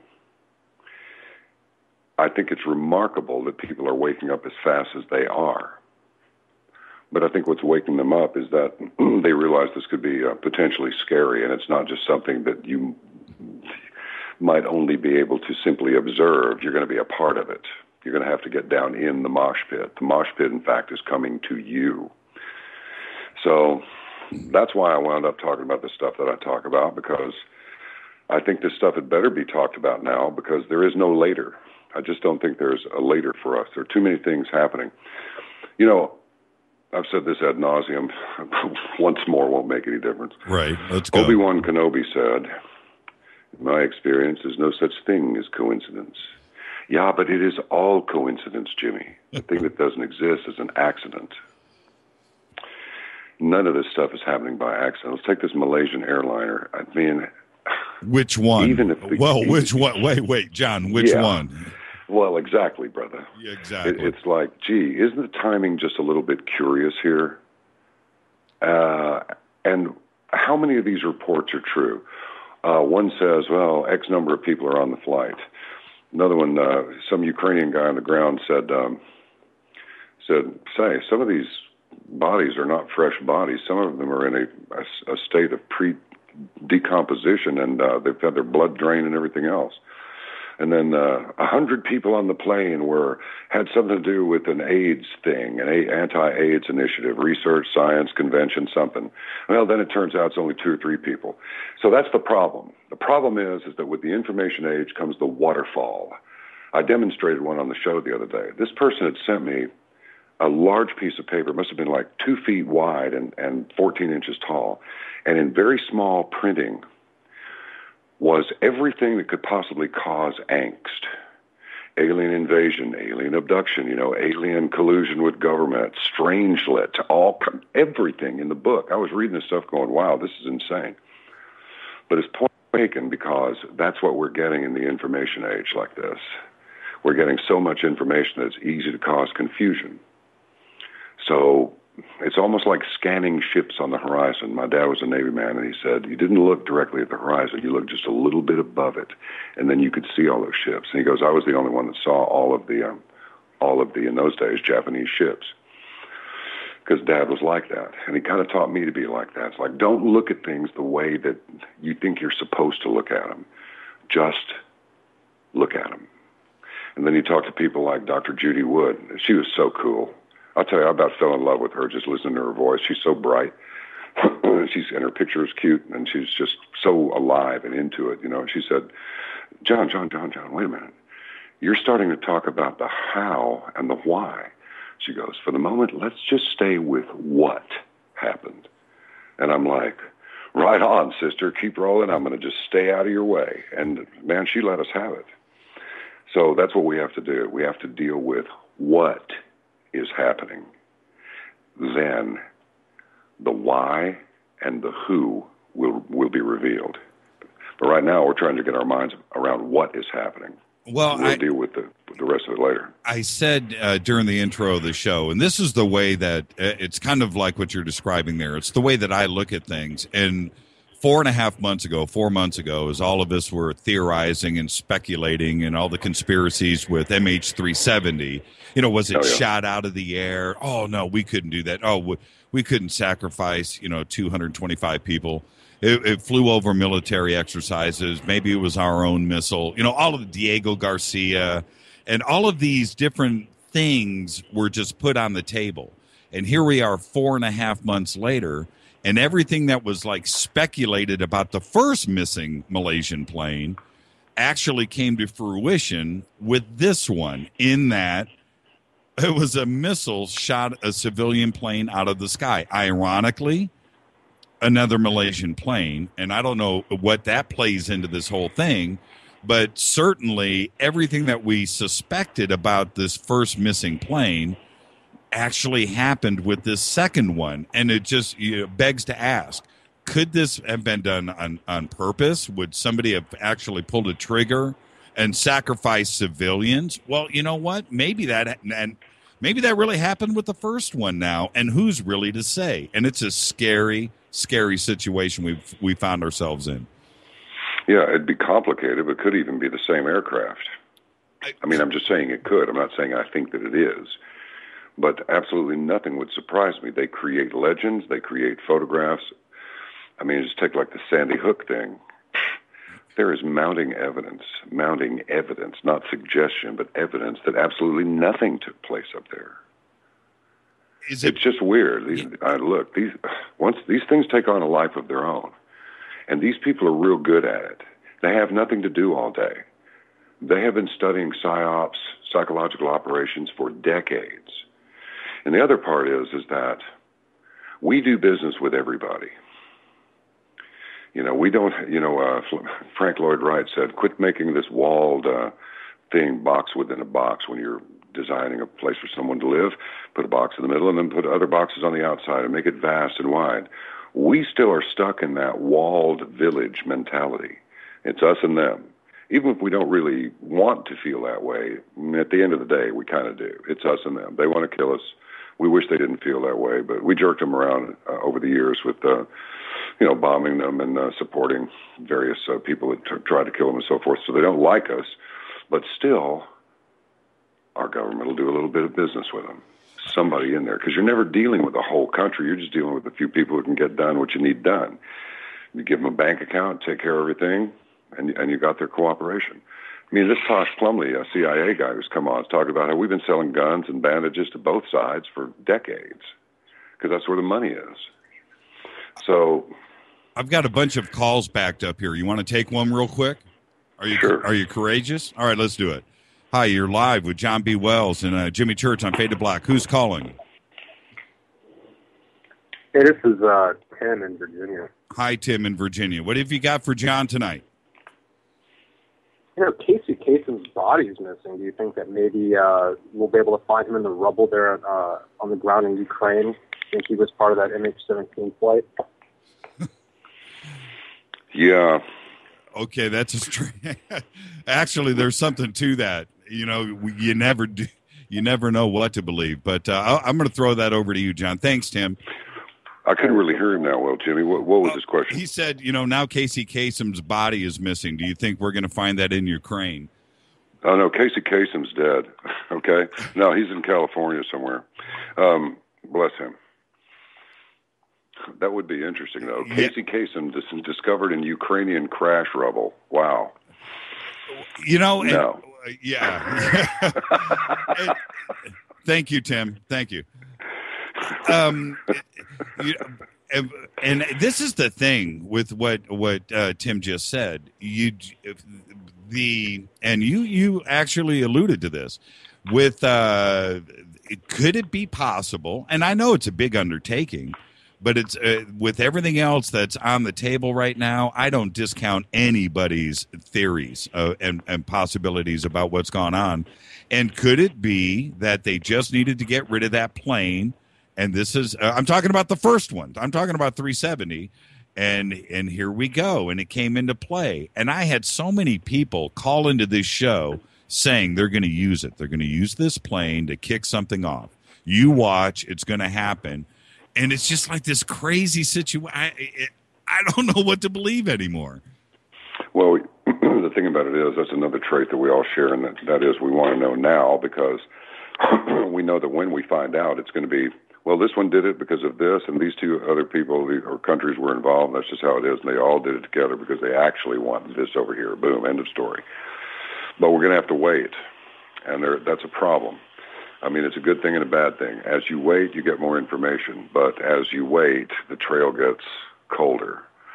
So it's almost like Wyatt Earp said about gunfighting. It's like briskly, without being in a hurry, move briskly, you know? Be in a hurry without being in a hurry. That's what we have to do about getting this information because, like I just said, the longer it goes, the harder it's going to be, unless somebody talks. You got to ask yourself, why, you know, with all this whistleblower stuff, I wonder why nobody's talking. The same reason that to my knowledge, I don't know of any airline pilots who have talked about, oh, yeah, we've been spraying chemtrails while we were carrying families and children with their children to Disneyland for years, you know. Haven't heard anybody come forward about that stuff. We know they're spraying it, but how many people in the aviation industry have said, yeah, I used to fly one of the planes, so I can tell you all about it. When you got the news yesterday, and just like all of us, we woke up and here we are, we're dealing with this. What was the first thing that popped in your mind about this MH17? I don't think Vlad Putin would do such a thing. If the Russian separatists are responsible for this, why would they do that and make Russia look bad and pull them into a deal with the United States? I mean, what's going on over there anyway? I think these guys are trying. I think the financial system is so close to falling apart that the only thing that could save us is the same thing that saved us in World War II, and that's a world war. It wouldn't surprise me in the least. And more to the point, it wouldn't surprise me if there was, if it's so perverse, Jimmy, you know, it would not surprise me if even Putin and our administration, or what's left of it, colluded to make it appear that we were on the verge of some nuclear confrontation in order to jerk the stock markets around the world. Nothing that these guys would surprise me. Absolutely nothing. Because these guys have been playing this game for a long time. Now, everybody thinks that stuff's going to go on forever. And it may go on 1,000 years. It may go on 2,000 years, but eventually it's going to hit a wall. The question is, it's like wondering when that asteroid's going to hit us. Eventually an asteroid's going to hit us. Statistically, whatever game these cats are playing, there's got to be end game. Well, I'm sure they've already planned for that too. They know you either evolve or you become extinct. That's just how it is. This is what they do. It's hard for people like you and me and your audience to fathom the depth of the depravity where control and power and the attendant money that makes everything possible, where those things are concerned. We don't think in those terms. That's why we have so much trouble understanding them. Is Malaysian Airlines a front for some security service? I don't know. Maybe. Is this the same plane? Is this actually a 370? Maybe. You just don't know. But we do know this. We do know that the mainstream news media is bought and paid for, and they're not going to say a thing if they're instructed not to. Nothing. What has surprised me, John, is the lack of compassion from not only from Putin, but from Obama and from the Ukrainian government as well. It's like all the players involved right now, the fact that 298 people have died, apparently 80 of them children, and that number's just been flaunted. And I feel really bad if that is the case. But the lack of compassion from everybody is remarkable to me. And for Putin to just straight face it, and Obama himself, and they want to talk about the political situation that's going on in eastern Ukraine right now, and they're not talking about what's obvious, that a civilian plane was shot down. And that to me just says they were prepared for this. They knew it was coming, and we're not getting the real story. Oh, Jimmy, you're opening up that box, man. I am. Well, go ahead. Well, I guess my question is this: do you really think there's a genuine lack of morality where, with a guy like Putin and Obama, where they're going to put other things on the table first than what the obvious is, which is a civilian plane was shot out of the sky. Let's deal with that first. Let's go get those bodies out of there. Let's let some families have some dignity. And instead, what's going on in that field out there, nobody really cares about. I would have thought that Obama would have put a plane load of FAA guys and whatever he could and all of the resources and get out there, because they don't have those resources. And they can't let Russia in with those resources. I'm guessing, but Putin hasn't offered. It's like this weird, it's like a bizarro world. Yes, it is. Well, there are so many different possibilities. But going back to the morality of things, we must agree on this, that the politicians are loathsome, treacherous scum in most cases. As Mr. Pierce once said, they wouldn't have a fit of morality over you. You don't need to have one over them. And what kind of morality is contained in the character of a person who's prepared to send guys he doesn't know to go and whack out all these other guys that the soldiers don't know. They don't know each other. In other words, I don't want to cheapen the argument with too much levity here, but what I mean is, how much morality can a person who's prepared to send tens, hundreds, thousands, tens of thousands, 100,000s, perhaps even millions of people to their deaths over what was originally a political problem? A political problem being the problem of politics. Politics being getting your way by coercion, or if you look up the word politics in an older edition of the English Universal Dictionary, it's not a nice word, and it goes on for a couple of columns. It's actually a terrible word. It's a loathsome word. Give it to me. Well, it's just that it's the best way for me to do it, Jimmy, is to quote Turkish.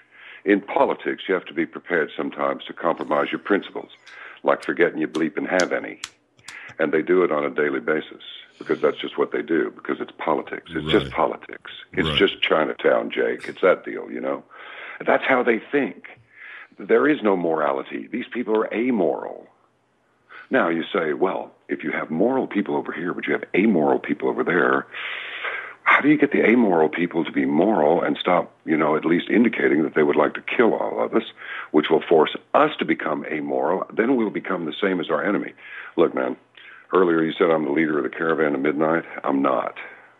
If you look at our logo with the 4 camels, we didn't ask somebody to do this, and I'm not in some sort of religious trance because I live in President John Kennedy's last stop, alive anyway. Right. But I'm telling you, I've said this many times, I'll probably say it a million more times, if this whole thing isn't really the grand drama of the battle between good and evil, then absolutely none of it makes any sense in this human condition. Nothing. An airliner has been shot down. Do I think that it might be the beginning of a psychological operation to continue to desensitize us? We see everything from beheadings and guttings and rapes and every other damn thing on a number of cable and television channels all the time. Even the free access networks. 24, at the end of the last season, he's like disemboweling this guy that shot his girlfriend or whatever. I'm just going, wow, this is a little strong. I'm thinking, would anything like this ever have been shown back when I was a kid? It's like, well, yes, there were things shown like that. Well, what was it? Those Hercules movies, there's always somebody with an arrow, right in the middle of her chest, going through this long death soliloquy, So I thought, okay, same as it ever was. It's just that the graphics have gotten more intense. So do I think that crashing airplanes like this might be part of an operation to desensitize us further? Well, possibly, but why would they do that? Well, let's say that this, isn't this coincidental, Jimmy? This will be the 3rd week back. 14 commercial airliners went off the scope of air traffic control over Austria for 25 minutes. Austria and 2 bordering countries. I don't know which ones they are at this moment, but for sure Austria and 2 bordering countries. 25 minutes, 14 commercial airliners. And you look at that map that shows all those flights, and these guys were pretty tight for a while. But if you go flying, if you're doing 400 knots, 300 knots, and somebody else is doing 300 knots for you, coming for you, you're hitting the wall at 600 knots. There's not much time to do anything about anything. And depending on what's going on, your traffic avoidance, these guys were absolutely just clinging with every part of their body to their seats. Simultaneously, we have the beginnings of an invasion of illegal immigrants over the border. Yes, I care about the children and all that, Cal. Amen, as little Alex DeLarge might have said. Mm-hmm. But there's other people came across the border, too. Now, let's see. What if Tosh Plumlee was correct? What if? And Stinger missiles were stolen. Well, we know that they were. If we don't know, it will certainly do until the concrete knowledge gets here, because that Bin Laden raid and the helicopter going down, it's no rocket-propelled grenade did that. There was a Stinger missile. Right. Period. RPG. I don't think so. You got to get kind of close to those things. They've gotten better, but they're not that good. Well, it depends on who's shooting, though. Some of those guys are getting pretty good. Well, if you want to take somebody out, make sure you do it right. Use a stinger. You don't use an RPG. Right. I just don't see that happening. Maybe I'm not gonna. I wasn't there, but I'm just saying I wouldn't. I'd say give me the stinger. I'll take care of it. I wouldn't, but if I were in that scenario, anyway. So, what would happen to our economy if 2 or 3 of those things came across the border? Because we know ISIS, whom we trained in Jordan, just like we trained Bin Laden with Mujahideen. Mm-hmm. Let's say these guys come across the border. I'm just asking, what would happen if suddenly we got a report that Well, it looks like a surface-to-air missile hit one of our airliners. Well, I mean, I'm getting a little ahead of the story. What if we start hearing about 2 or 3 airline crashes? And then the next thing we hear is that it looks like a surface-to-air missile got one of them.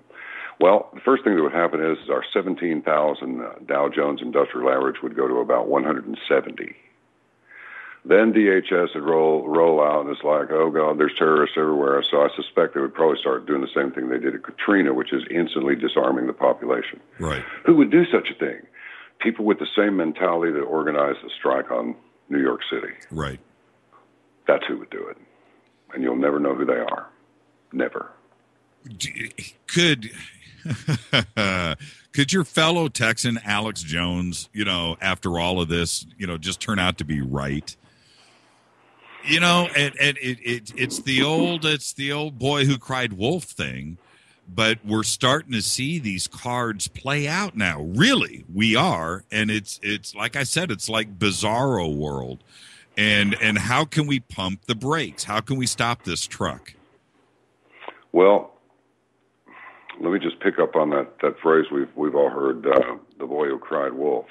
Let's say in this particular scenario, the boy is yelling, he's crying wolf, and the wolves are out there in the field, and they're going, wish that damn kid had shut up. He's going to get everybody awake, and they're going to see us. Oh, well, let's go somewhere else. And then the people who are back at the camp are going, I wish that kid had shut up. He's always yelling wolf. It's possible the boy yelling wolf actually kept the wolves away. Right. So I'm just saying, yeah, if we collectively, the alternative media, Brzezinski himself says Brzezinski himself said that it was alternative media to stop the strike in Syria. Was he lying? I don't know. Does he lie? All the time, I'm sure. Can we believe him? I don't know, but that's what he said. That's all we know is that's what he said. Well, if that's true, and if Jones is out there yelling, and you're yelling, or I don't think you yell really, Jimmy, but I'm trying not to yell. Right. We're all talking about this. If it stalls off their plan, if it disturbs the wasp nest just a little bit, no racial pun intended, that's just allegory. Right. Then it was worth it. And they'll say, oh, those guys are just a bunch of fools. They're always yelling about all this stuff going on, and you can see nothing happens. Like, yeah, well, what they don't tell you is because those fools were doing the yelling, we decided not to do it. But someone's going to have to be out there crying wolf at all times, because when you stop, it's just like a terrorist attack. You may stop 1. You may stop 10. But you have to continue to work to stopping them, because if you relax, if you stop watching, that's when one of them's going to get through. And the thing is, and you touched upon this, but I was mesmerized with your voice, so I was in a trance. But in this, this is the thing, we don't have, when you and I were kids, and some of our audience won't remember these days, but when you and I were kids, we had literally 3, and if you were good, you had 4 television stations. And, your choices of media outlets were very limited. And you had the morning paper that arrived at the house, and Time Magazine once a week. But now it's your voice that's out there. It's mine. It's this show. And shows like this that hopefully are speaking the truth. And people are learning now that they don't have to go to CNN or MSNBC or Fox or any of the mainstream things that are out there. And is that when mainstream media now has to deal with discussions like MH370 and 17 and the borders and what Israel is doing right now in Gaza, that you and I could turn around and speak and people will listen to us? And is that tide is changing? Do you feel it? And do you think people are taking, guys like Alex Jones? I'm not comparing you and I to Alex Jones. I'm talking about an alternative view. And are we now taken seriously? I believe that we are. I don't believe it is in sufficient numbers to affect some serious change from a strictly statistical standpoint. However, it is well documented, and there are examples of it throughout history where a very small percentage of people were able to affect great change for good or bad. So, yes, we are taken seriously now. The thing is that we're going to have to do the thing. Remember when we said we weren't going to be like our parents when we grew up? Every day. Well, we can't be like mainstream media has been up to now. We can't. We have to do kind of like what the cops do. I've been telling the cops, because I don't like it when they abuse citizens at all. That's not acceptable on any level. I mean, that's a topic, but I tell them there are, and everybody that hears it, they commit acts of heroism, real ones. I mean, they go into burning cars that are on fire, and there's more gasoline coming out, and the tank hasn't blown yet. And they literally do risk their lives to get somebody's belt cut and pull them out of the car before they burn to death. Mm-hmm. They do this. I said, but you guys' job is tougher than you think it is, than even you think it is, because you have to police each other. You have to be that Serpico guy. You have to be the guy. You have to be real. You can't be just another brute.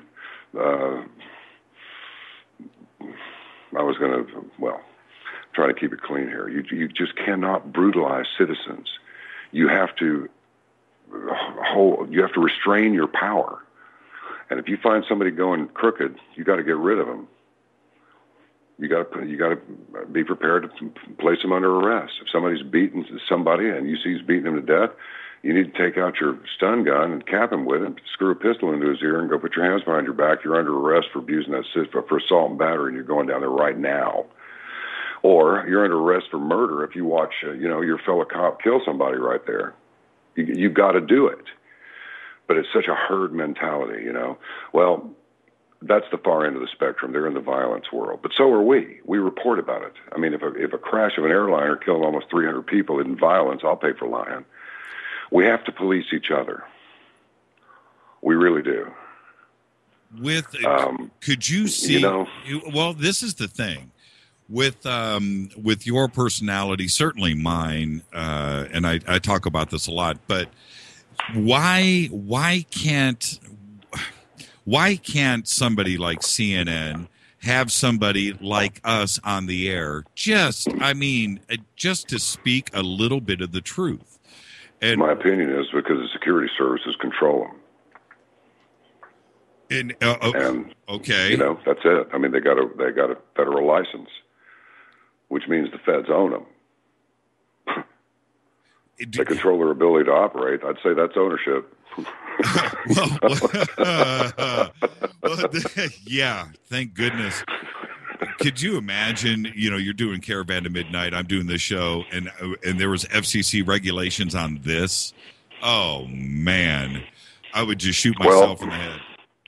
I don't know about the CC part of it, but there's definitely F control over it because, and I think there's an N and an S and an A in there too, because now people might think that, you're just trying to make it sound scarier and spookier than it is. Man, we have electronic phenomena occurring at our studios and on our phones and everything on an unprecedented level. And I even checked with somebody in the engineering department out at the Premier. I mean, what are the chances of blowing 2 ISDN cards in less than 6 months? I had the same ISDN numbers for like 20 years. I never blew a card, ever. Well, I would say, what are the odds of 2 Malaysian airliners going down in 4.5 months? Yeah, without the crashes being coerced in some way, I'd say 0. Exactly, and it's the same. Well, look, here's the deal, man. I think that we're going to have to go into World War III to save the economy. I really do believe that this global economy thing. People want stuff to. I'm covering old ground again, Jimmy, but it's people don't think that things will change, but they do. Nobody really likes it. We like to think that I'm ready for a change. I think no, we don't like change. That's why we buy homes. That's why we stay in the same neighborhoods for a long time. That's right. We like for things to be steady, like it was when we were back in the I don't know, in England or Europe, and just look out across the land and everything's beautiful, everything's at peace, everything's fine. But damn it, man, the king was a little despondent of that beautiful land because, well, his gambling debts and his wars had sort of depleted his treasury, and he was looking for a new scam. And that's just how it is. You had to just touch upon this. I can't let this go. When you're you're over at the big mountain called Premier, and by the way, I wanted to I can't let this thought get away from me. But did you broadcast out of Texas, or did you come to L.A. every week? No, I didn't come to L.A. every week. I got myself a safe house, matey. Okay, so you were coming. So, but with all of the setup that you had, technically, everything was pretty much smooth running when you were doing your Saturday nights. You didn't have computer issues, phone issues? No, not really. No, I had computer issues, all right. That's what I mean. The 2 ISDN cards were while I was doing the show. Oh, I didn't know. Oh, really? Oh, yeah, man. One night I tried to do it over the phone. It sounded terrible, so we blew it off, But, oh, no, we had horrible, at that hour of the night, between midnight and 4 a.m., there's no traffic on the internet to speak of. There's nobody sucking down bandwidth, even if you're on a common circuit somewhere, which you are, unless you, well, I need to see email. I don't need to, upload gigantic files. Right. So I had a good kick and speed here, but it's like color wheel continuously on all the Macs. Reboot the router, the wireless router. Okay, let's blow that off. Just go into a hardline wire. Give me a Cat 5. Here, plug it in there. Okay, here we go. And who am I talking to? I'm talking to myself. Oh. There's no producer. There's no lawyer. There's no nothing. There's just a big old door.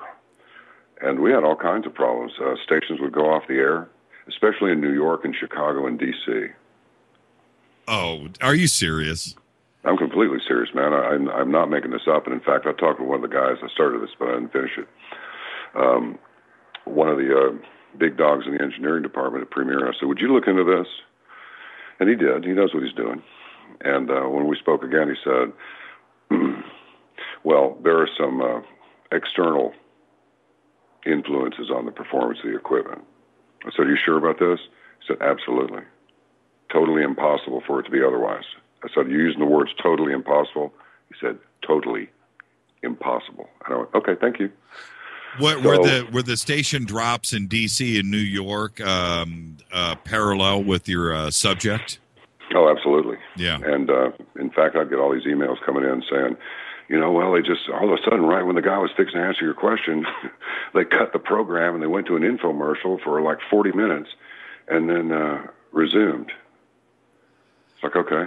I remember reading, John, I remember reading about that. And I remember reading about the info. I was reading these comments about this, and then a 40-minute infomercial would pop up, and I was reading about the complaints. But I didn't really put it together. I honestly, you know what? I don't want to sound like I'm just too naive, but I just thought that I was believing their story. The station went down, and maybe it was a lightning strike or a transponder went, I don't know. But,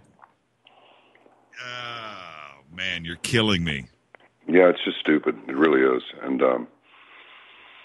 And about this Tor browser, I mean, I'm going to say this I'll talk about this on Monday's program on Caravan to Midnight, but I started into several things I'll pick up with you. I'm sorry. I'm just having so much fun talking with you. It's just like a couple of guys sitting around chatting with some friends, and I really I like radio like that. It's just real, Well, wait till you come to L.A. the next time, and we really do sit down in my living room. I can guarantee you it'll be a good time. We'll probably have to actually record, but okay, Tor browser. Tor has been a subject on this show for the last 2 weeks, and I will say this before I let you run with this. I'm scared. Okay. I'm totally scared. I don't go to that part of the internet. I've been tempted. I've kind of messed with it over the years, but now with this show and everything, I just stay away from it because I don't need that knock on the door. I don't need to be the next Snowden.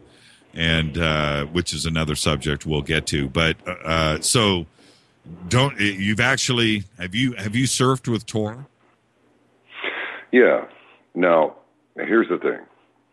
I told people, I may have even told them, I use the Tor browser. You can download it, torproject.org. Supposedly, it's an open source thing, and it's volunteers, and what I have heard, I don't know this. I'm not a computer scientist, let alone a computer engineer, but I understand English, and at least so far. And it is said that this is sort of a cloud-like situation where slices of many computers are used, or slices of many servers are used to send the thing around the world. So you look at your deal and it says your IP address appears to be such and such. And it seems to work pretty well because, for example, if you type in an address that's familiar to you that you go to all the time, it's liable to come up in German or something like that. So I thought, okay, this is working. But I have also said the security services can bust anything you have. I don't care what you have. Unless you do it about like Paul, what's his name, in Goodfellas, who wouldn't have a phone in his house. Right. Paul Costanello, the big guy there. And it was all done by word of mouth. But even then, you got to watch out for, you have to run it like, you have to run it old school. Somebody recently said, I can't remember who it was, otherwise I would credit him, he was a guest. He said, I think it was Stuart Roach. Yeah, it was. He said, old tech always trumps high tech. And it's true. That was one of the complaints that the United States space program had with themselves, was that these Russian rocket engines were such simplicity, just incarnate.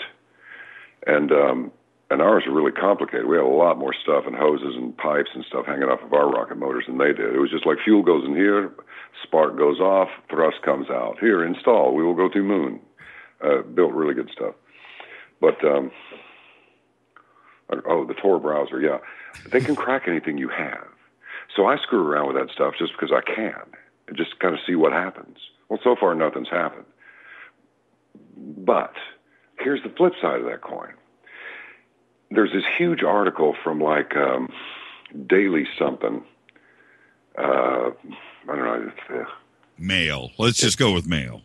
Yeah, something like that. It wasn't the Daily Mail. It wasn't the English deal. It was Daily something else. He's a liberal writer, and he's going through this whole thing about this, that, and the other. Well, one of the people on his staff is the one that wrote this huge piece on the Tor browser. So now I go, are we supposed? And I take it was a girl that wrote it, female woman.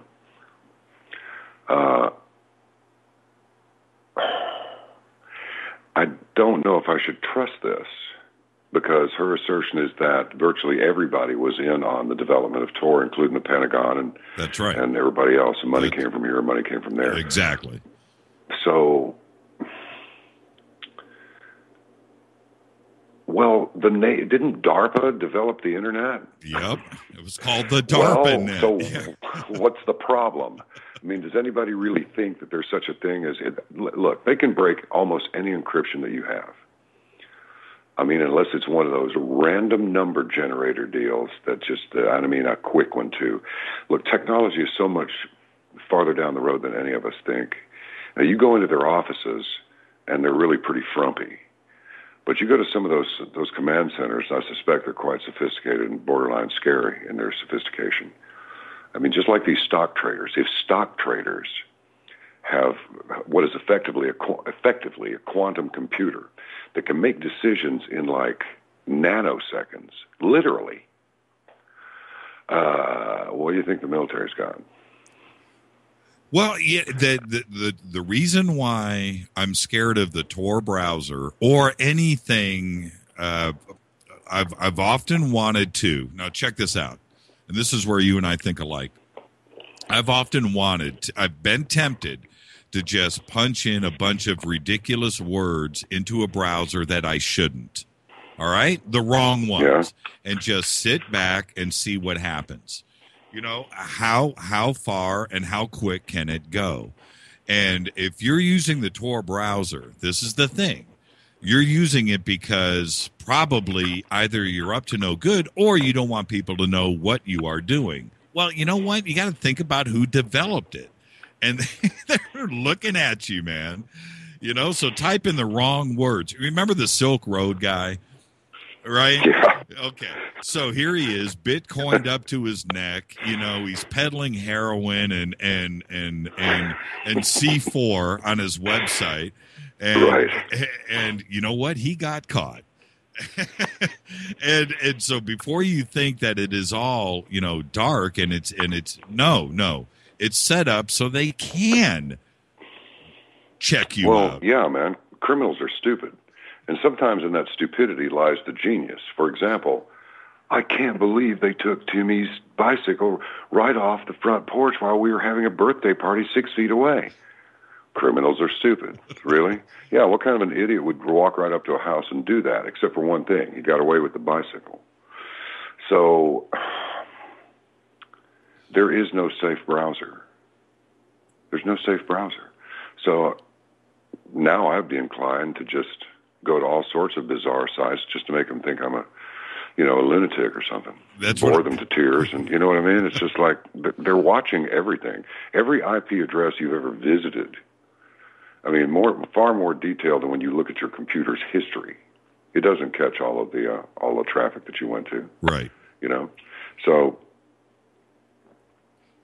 anybody who thinks there's any security in the electronic realm is dreaming. There isn't any. As a matter of fact, excuse me, that's my lighter. And the VoIP phones pick up all the stuff in the background, and it's louder than the voice that's coming out right by the microphone, and that's by design. GSM phones do it too. Where were we? You got me going on all sorts of things. I feel like we're having a party. Tor browser, security. There isn't any. Right. It's done. They've been able to look at you through your camera since 2004. The Brits have been doing this for years. Let me tell you what. Those people are clever. I'm telling you, the British, the English, I still think that little island runs the world. I really do. They just hooked the pound sterling to the yuan. That's like three weeks ago. Right. I read that. They know what they're doing over there. That's a wacky bunch. But they're very clever in the surveillance department. I mean, the word is that after 9/11, things kind of went off the chart. Well, I can sort of understand that from a practical standpoint, simply because you can fit England into one of a number of states. It's not very big.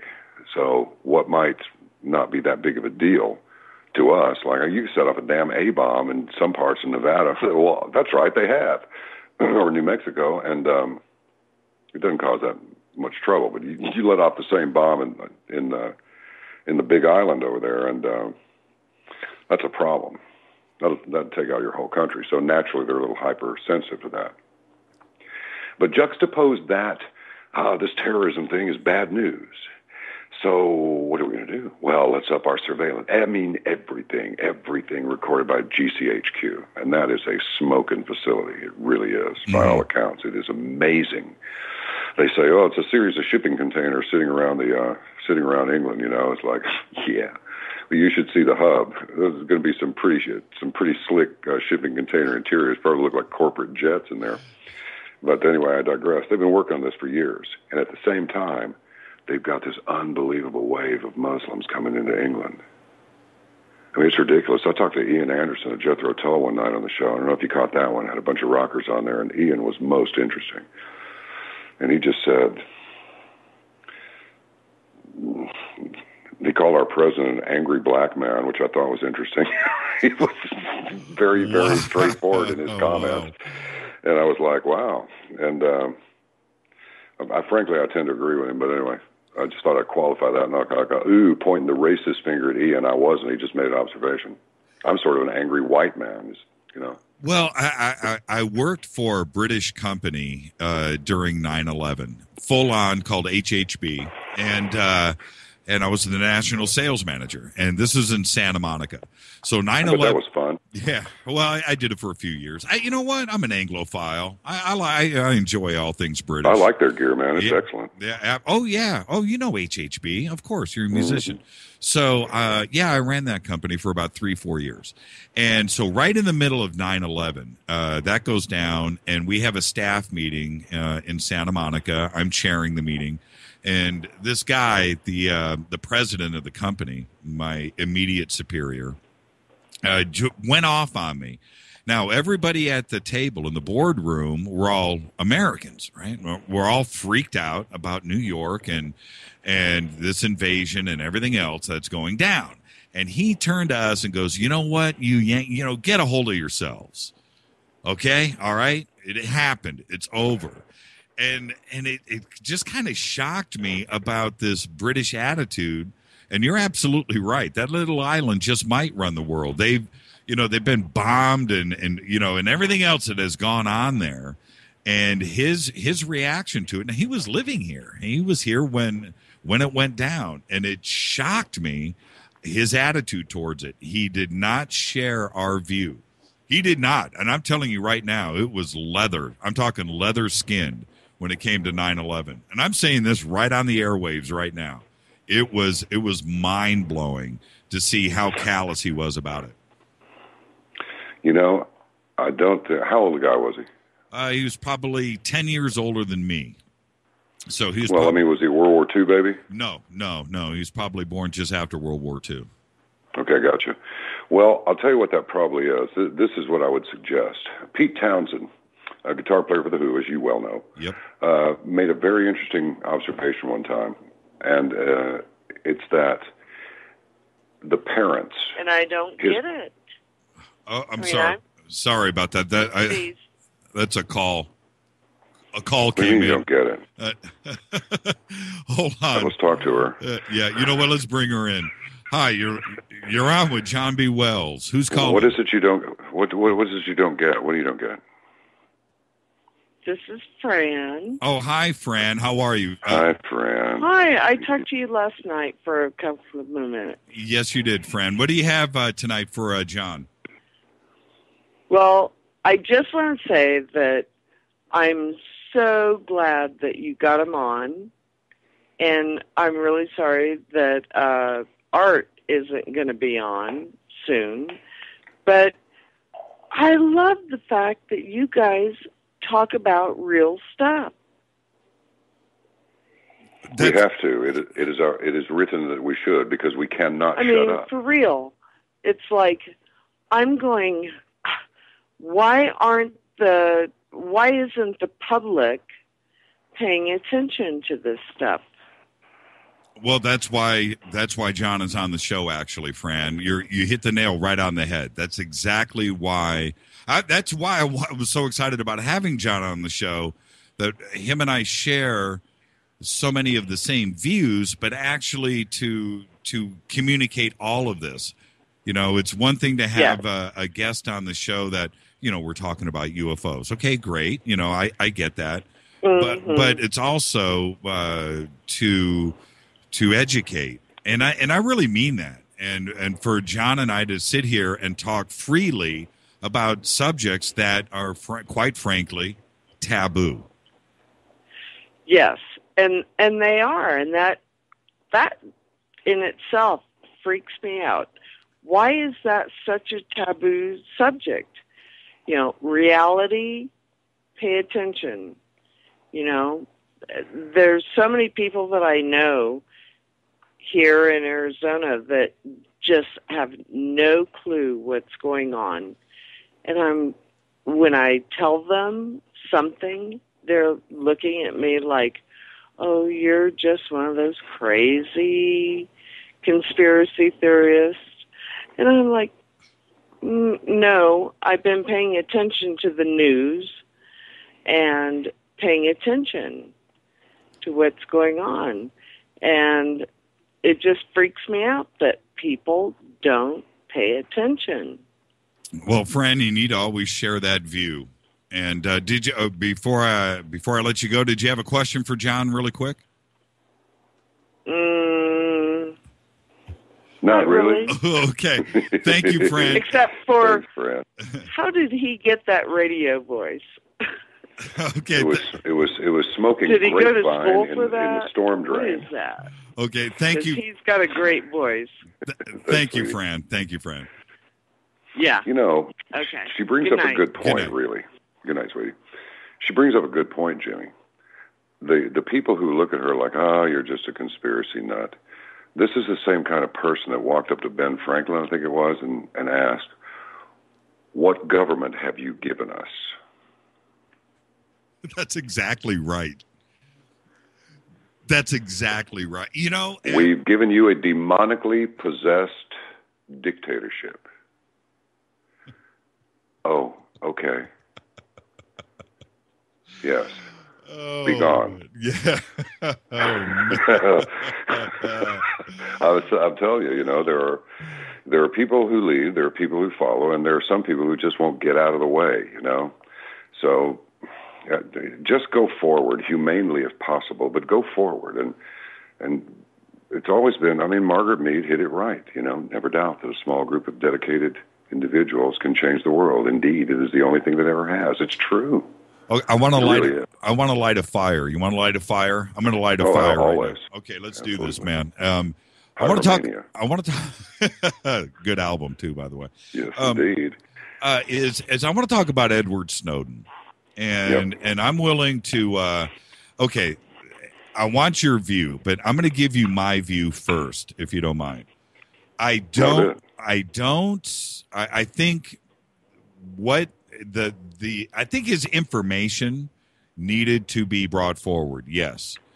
I don't like his methodology, and I don't like the fact that he left the country. I think he should have stood and fought. And there's a difference between whistleblower and like treason. There's two different things here. And for me, I just think if it's that important to you, and the information was, but then just man up, lawyer up, and stand and fight the good fight. I don't like the way he ran with every single piece of documentation he could put on a thumb drive and split the country and headed to Russia. That's my take. I'm throwing it to you. Well, would we agree that what the security services were doing was in violation of our Constitution? Yes. Do we believe that the Constitution is still a viable instrument? Yes. You sure? Well, it's what maybe I'm. It kind of took you. It kind of took you a minute to answer that. Well, in that I believe in the Constitution. How's that? All right, let's just limit it to the Bill of Rights then. Okay. In that case, he did exactly the right thing because he didn't want to wind up like Karen Silkwood. They'll kill you over a cigarette, man, if you're in the wrong neighborhood. Yes. They'll certainly kill you over getting a lawyer and going and threatening the security services. Right. They'll kill you instantly. Right. You remember that gal that told Alex Jones that she's not going to hang herself in her garage. Well, that's where they found her, hanging in her garage. Well, couldn't he have just gone to Iceland then? I don't know the facts of his situation, but I'm also looking at the flip side because several countries. I understand he tried to gain entry into several countries and was turned down. Now, but look, I don't trust any of this, Jimmy. I want to know how anybody reported on him. I want to know why anybody was able to obtain information as to who turned him down and who decided to let him in. And as much, look, it could all be part of a psychological operation. Do tell. It really could. Do tell. More desensitization. Look, here's the thing. If you tell people what's going on, that's a tipping point. Are the people going to put up with it, or are they going to start raising hell? Well, let's make sure that we've got that domestic police force that our president wanted, and he's got it now, 275,000 strong, armed to the teeth, just as well trained, just as well funded, blah, blah, just as well equipped, ready to go. So let's see. So Snowden pops the information out. Greenwald, he'd get together and do that thing. Is it on the level? Right. I hope that it is. Do I believe that it's on the level? Jury's still out. I don't know. Because these people think many, many moves into the game. Just remember, there are no accidents. There are no accidents whatsoever. And people go, oh, yes, there are. Of course there are. And what I mean by that is, if you're up on the 20th floor of your apartment building and you're looking out at a window and you look down there and there's a big beer truck coming down the street. I tell this story the same way every time, so forgive me, anybody who's already heard it. Beer truck's coming down the street. Perpendicular to it is another street. There's an intersection there, but there's a building in the way.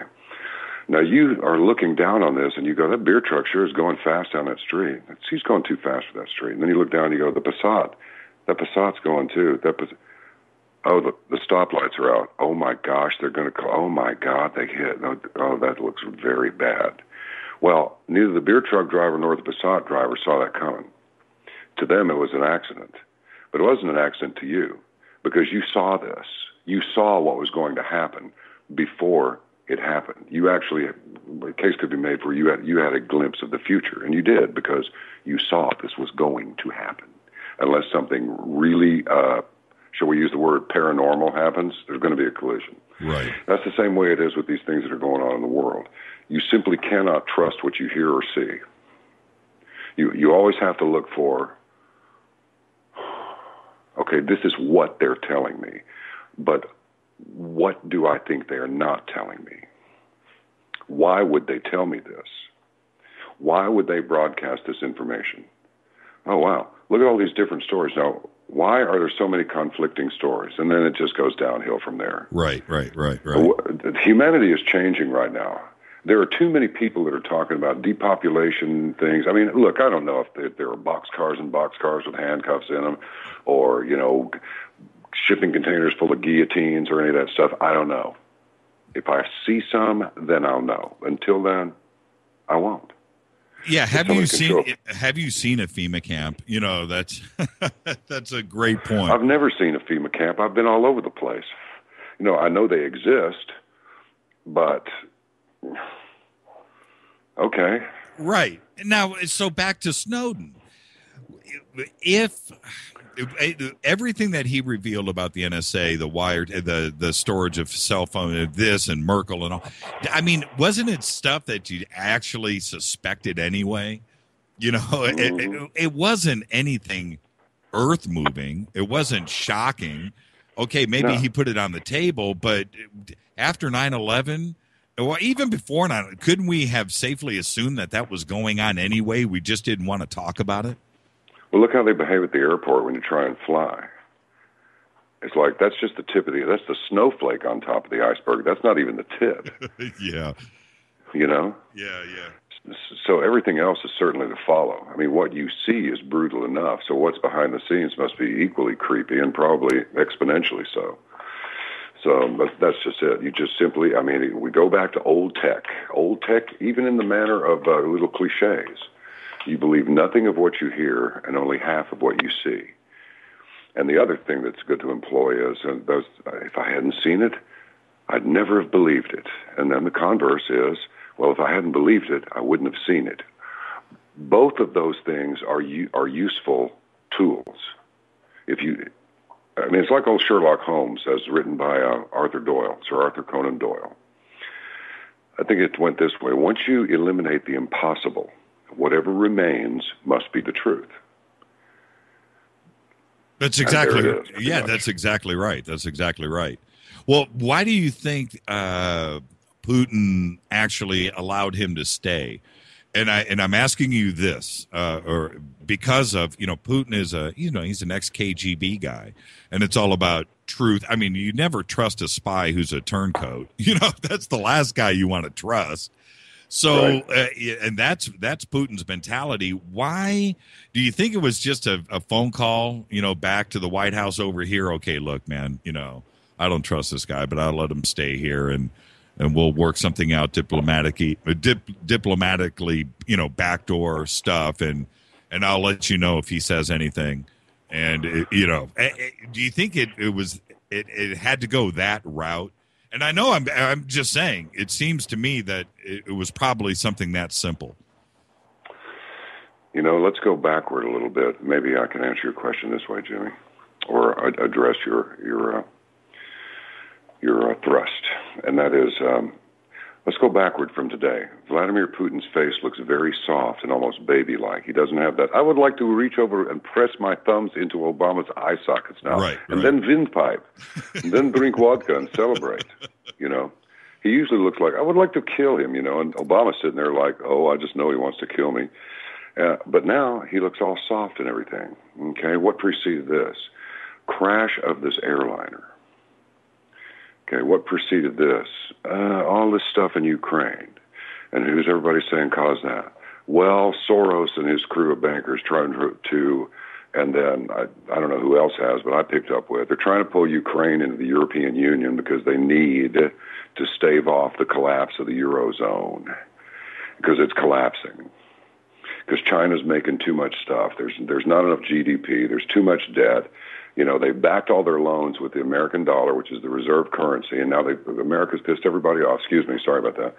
And now it looks like they want to take the petrodollar away, and now Edward Snowden before that. So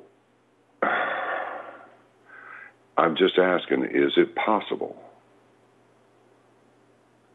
Is it possible that this is the same sort of a deal as, how does a guy named Lee Oswald, all right, Lee Harvey Oswald, a Marine radar specialist, wind up in Russia,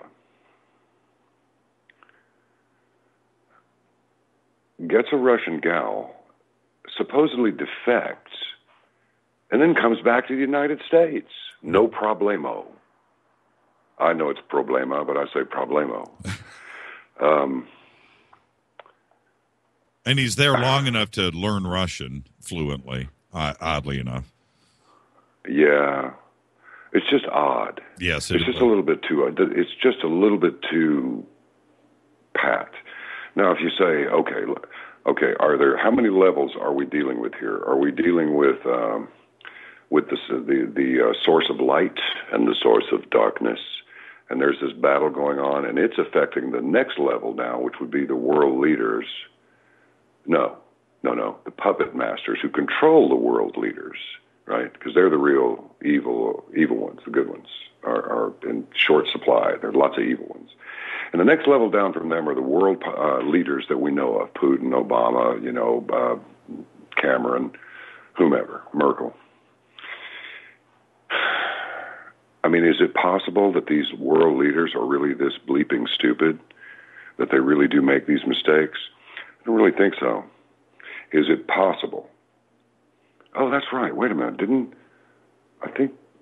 Yeah, sure enough, it was the West that financed the Bolshevik Revolution. You know? Yeah. All of that stuff. World War I. Let's see, we were in there for 1 year, 1918. You just look at what has happened, and you begin to pick up the trend. So at this point, since it's all about a unified financial world, do I think it's possible, a la the 9/11 attacks? Only that was just a little popcorn burst compared to what we can do, and the public will put up with it because it's a world of terror now. Terrorists can do anything. And no matter what we do, we can always blame it on terrorists. And we got a bunch of potential fall guys set up already. We trained them. So we know they're good. And we can hang this rap on them real easy. So is it possible that there's a deal between the Kremlin and D.C.? Is it possible that everything we're seeing here is just mutual backside covering and nothing else? Could it be that they realize that the only way to stimulate changes that somebody has determined are the changes that need to be made in what is now truly a global economy, we have to make it appear as that this and that and thus and so and that we're at the brink of a real conflict here. This is going to drive a market down here, but it's going to drive this one over here up. We'll suck some of that off, divert it back over here. I mean, look, just for a second, just look at what's happening in Ukraine. It's insane. What sense does it make to receive a report that the separatists are kicking bottom on the Ukrainian military? Okay, they're pro-Russia. Right. So why would somebody assert that the separatists fired at the plane because they thought Putin was in it? That's just stupid to me. No, he runs Russia. Why would you kill him if you're pro-Russia? And the funny thing about that and that report, and even for the media to even entertain the idea, how at 32,000 feet, well, they want to show that the images of the plane are similar, and it would be easy to mistake the plane. Well, at 32,000 feet, you don't know what you're shooting at. I don't care what binoculars you're using or what telescope you're looking at. You can't tell. You can't mistake one plane for another visually. And I can't believe that they put that out there. And there's got to be a reason for it. And John, I'm being serious about this. I think that the media yesterday was rapid fire with all of the conclusions that they were coming to. I swear, it was like the script was already written months ago and fine-tuned. Coming down... Well, do you understand what I'm saying? I mean, they had too much information way too quickly. And the funny thing about it is, Jimmy, more to your point, that's a very good point, is that they seem to all have the same information. At the same time. Yeah. I said, so coincidence? Yeah, exactly. And I said this a couple of months ago on the show, and I don't want to sound weird, but I just need people to understand how my brain works. When a story breaks, this is what I do. I immediately flip through all the channels. Bap, bap, bap, bap, bap. Not only, MSNBC and Fox and CNN, that's the easy stuff. Bloomberg, that's all easy. Go to your local channels. Go to your local stations and watch them actually recite the same exact words. Oh, yeah. It doesn't matter. Jump across the country. Go to New York, come to L.A., jump around the channels, and then jump on the net and check it out. It's amazing to me how the script is being fed, and they won't divert one verb or noun. It's the exact same words, and it happened yesterday in rapid-fire succession. Yeah, and, going back to that... it goes to your point, but sort of obliquely. The deal about the Tor browser, the reason that I was criticizing that author is because depending upon the political persuasion of the writer, they could possibly be in support of a unified spying apparatus to keep us safe. That might be in their head while they're constructing a very convincing-looking article, but can you really trust it? I mean, I think that it is incumbent upon people to do their own thinking. Anything that's important to you, well, think upon it deeply. But in the end, you need to rely on yourself. And however it boils down to what becomes maybe not the whole truth, maybe you never get the whole truth, but you can get a glimpse of it every once in a while, and you hold on to that, and you know that's the truth, and you just add to your store of truths. Everybody wants I want the truth, the whole truth, and nothing but the truth, and I want it now, this minute. That's what I want. Well, good luck with that, because the truth is very, very dangerous to people who can't keep up with their lives. Hey, John. Yeah. How did you get so cool? What? Dude, there's a lot of people who don't think I'm cool at all. I mean, what happened? I mean, were you ever uncool? Let me put it to you that way. Did you have an epiphany somewhere? You know what? I think I just crossed a line where, I don't know. I'm just, certain aspects of my life are absolutely dreamy, and certain aspects of my life are borderline disaster zone. But the fact of the matter is that I have no concept of what's cool or what isn't anymore, you know. But I appreciate your saying something like that. That's nice of you. I know what you mean, and I appreciate your saying that. It's just you reach a point that you just, if you see, you know, a lot of people didn't like this movie. They thought that it was kind of slow. Ronin, you remember Ronin with De Niro and Absolutely. John Reno's in it? Yep. You know, so there was something about that thing about being a masterless samurai that kind of stuck with me. And when I first saw the film, and for the first, you know, several years that went by after seeing the picture, before I eventually saw it again, I just kind of poo-pooed that. I just thought, yeah, whatever. But as I thought deeply about that, it's really true. If you only serve yourself, I don't think that makes for any kind of a complete life. You have to serve something outside yourself. And being of service to people is a good thing.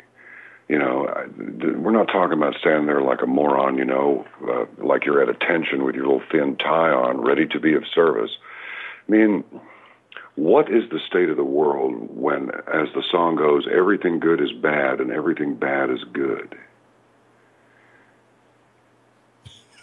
I mean, you just you have to reach a point where you decide what your mission is, or who you are. Right. You know, it said people are three people. They're what other people think you are, and they are what they think they are themselves, and they're what they really are. And try and find out what you really are, and whatever that is. If it plays with people, then great. If it doesn't play with people, but you're still true to yourself, you cause harm to no one, and you try and benefit everyone, you stay in the game, you know, you understand that you could do something tremendously important just by being on that particular street corner at that particular time, that you are important and that you do have power, and that life is a gift, and it's worth living. And if it's not worth living, there are all kinds of things that you can do physically, and there are all kinds of things that you can do mentally to make your life worth living. Then you find value in it. And when you find value in it, then you find your mission. I mean, this may sound like just a bunch of Bravo Sierra, but that's the best answer that I can give you. You know what? You can drink from many cups, but which ones are you going to go back to? You know, the ones that you know tasted pretty darn good, but I'll tell you, I don't think it's very good for me to drink that stuff. I think I'm going to pass on it from now on out. That's what you do, and try to cause no harm. But you have to be sort of a warrior priest in that way. You have to be prepared to diffuse situations and avoid conflicts at all time, but you also have to be prepared to preserve yourself if someone just won't see it your way, and they set upon you and with the intent to do you harm. Then, you know, you can get kung fu on them, so to speak.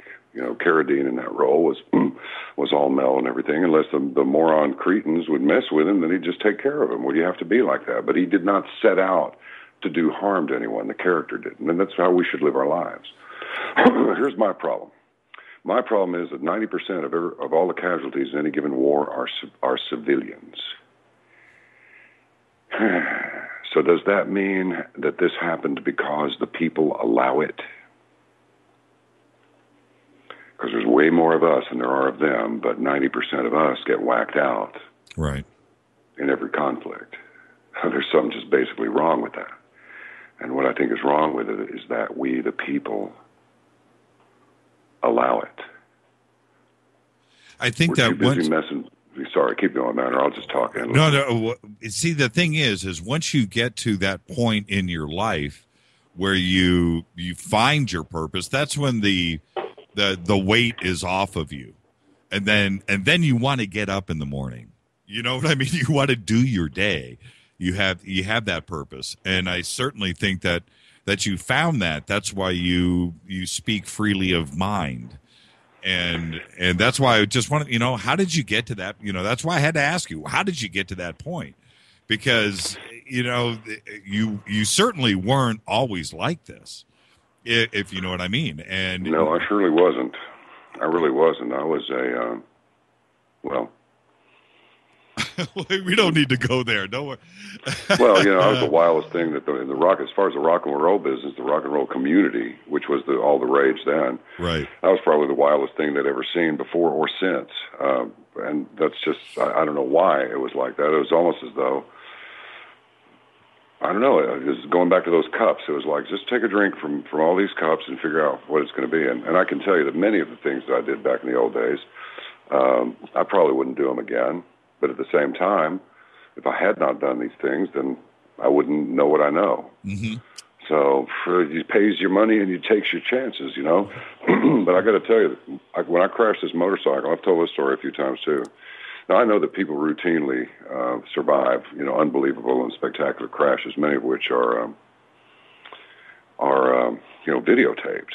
I think Discovery Channel, one of them, ran a series called The Indestructibles. It's like all these heinous crashes and things. These people just walked away from them. So I know that these things occur. But, man, I dropped a super bike on the highway. Last thing I saw on the speedometer was 67. I was rolling the throttle open. And I dropped this thing because and this is what was weird, man. These guys who set this bike up, it was a KTM RC8 Superbike, 1190. And the thing just hauls what. Right.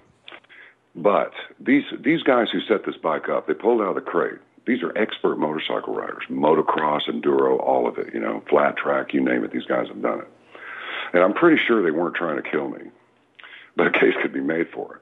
Because when I picked that bike up, I didn't really notice this. I just thought the bike rode awfully stiff, but I didn't know why. Because I just wanted to get to the garage and go and do something else. I'll ride it later. Well, the rear spring, the shock was screwed all the way down to where the coils on the spring were touching. So there was no shock back there. It was just like a solid strut, no suspension. Ooh. Well, you can see that if you're leaning to the left and you touch that front brake, instantly the rear tire is going to come off the ground, and it did. Right. So here I go, rolling down the freeway at about 70 with no bike under me. And I was being followed by a friend because I was taking it to this place where I store stuff like that. And bike went to the right, I went to the left. Traffic all over the place. 10:30 in the morning on a Monday, everybody's rushing for the freeway and that herd mentality. Everybody's racing, Right. And I got to tell you, that was the beginning of about a 2-year epiphany where I actually experienced and saw things and heard things that I wouldn't even repeat over your program because it would sound so absolutely, completely, off the scale. I'm not sure people would want to hear that. But by the time it was all over with, I knew exactly who my boss was. In fact, I don't call him boss. I call him Lord. Mm-hmm. So I'm basically a not very pious, brown-eyed smart aleck who gets into situations that he probably should keep his mouth shut about, except I'm just not going to do that. Right. Because, man, stuff has happened that's absolutely so beyond explanation that I'm not, I just roll with it, which is why I said earlier, I really believe that there is such a thing as good in the world, and I believe that there is such a thing as evil in the world. And I think there are practitioners of each of those things. And I believe that our existence here on this planet, I believe that we are the 90 percentile casualties in the battle between good and evil. And I mean that. What do A lot of people, people say they don't want to hear about God or Christ or any of that. That's fine. That's fine. Right. That's fine. I'm all right with that. But I'm just telling you. There's two things that I've got to get, and thank you for hanging on this long. But I'm gonna keep you for another 5 or 10 minutes. I'm going to throw you off the show now because you brought religion into it. Oh man, you didn't just say Lord, did you? Yeah, I did. There's two things I want to. I need a quick answer because we're going to talk about the Malibu base, and I'm watching Twitter is lighting up. You can't let John get out of here without talking about the Malibu base. So we'll save that for last. But okay, cool. I agree with you in that I think that we are growing up, and it is my opinion that we're maturing as a race, and I think right now we're like 18, 19 years old. You know, we're starting to become adults. We're no longer, you know, crazy children without values and stuff. So I think, you know, I really feel like we're like 18, 19 years old. We're not anywhere near being David Carradine in Kung Fu. We're not there yet. But how do we get to adulthood? How do we get out of this 18-year-old thing that we're in now and just take that next step into adulthood? What do we do? Discipline. We need to. My opinion is that we need discipline, and I don't mean being told what to do. I just mean discipline. Like when we were kids, it was like, okay, that's it. You know, you will brush your teeth, you will do this, you will groom yourself thus and so, and you will, you know, don't lie, don't cheat on anything, conduct yourself properly among people, do not fight because you'll get in trouble, not only at school but also at home. Clean up your room and sweep out the garage on Saturday morning. You may go. But it's like, oh man, my parents are such jerks. They always make me do all this stuff. It's like, the only way that you'll even say that they're jerks is if you're around other people who refer to their parents as jerks. You may just find it unpleasant, but if the word jerk gets into it, that means you're being influenced by something that is not going to help you because it's going to carry you away from discipline. Nobody likes to be told what to do, but everybody enjoys discipline. We have to discipline our lives. And one of the ways that we can do that is to be of service to other people. What do you mean by that? Like, well, I don't mean like necessarily a food bank or something like that, but contribute to the pool of good knowledge, not just information, but actual intel, and help people. You know, help people expand the intel base. Then, when enough people know, it's possible to affect real social change. And it doesn't have to be these real radical swings to the so-called left and right. The fact of the matter is, I despise that paradigm. I really do. I understand that we have to form communal entities, so to speak, where groups of us feel this way and groups of you feel that way. But that's all right. The thing to do is that you can reach really good conclusions and bring really good ideas into reality, unless it's a situation where it's all about the leaders and their enrichment. You know, Voltaire wound up passing away in a pretty nice house, but you know, he wasn't exactly covered up in money. You know, Van Gogh's paintings, he was doing good to sell any of them, and they're worth millions now. Right. So what you do today may not have instant visible results. You may not be able to do something as great as you would like. But as Charlie, played by not Michael Douglas in that cute little movie, King of California, you can lay the groundwork for somebody else to do something great. And you will be remembered for having done that as much as you would have been if you had done the great thing yourself, that you laid the groundwork for somebody else. And that somebody else could not have done this unless you laid that groundwork, however small it may have seemed at the time. Right. So people are important, and they have power, but you have to eliminate the distractions, or you can't think straight. You know, nutrition and being influenced by all these images that hit you all day long, you know, signs and colors and lights and ads and billboards and all this stuff, and traffic and everything. You've got to find a way to get away from that, you know, to where you know who you are all the time. As what is that gal's name? DJ Knight, channeler of somebody, Ananatra or something. Right. She said, when you get up in the morning, you look in the mirror to remind yourself of who you are.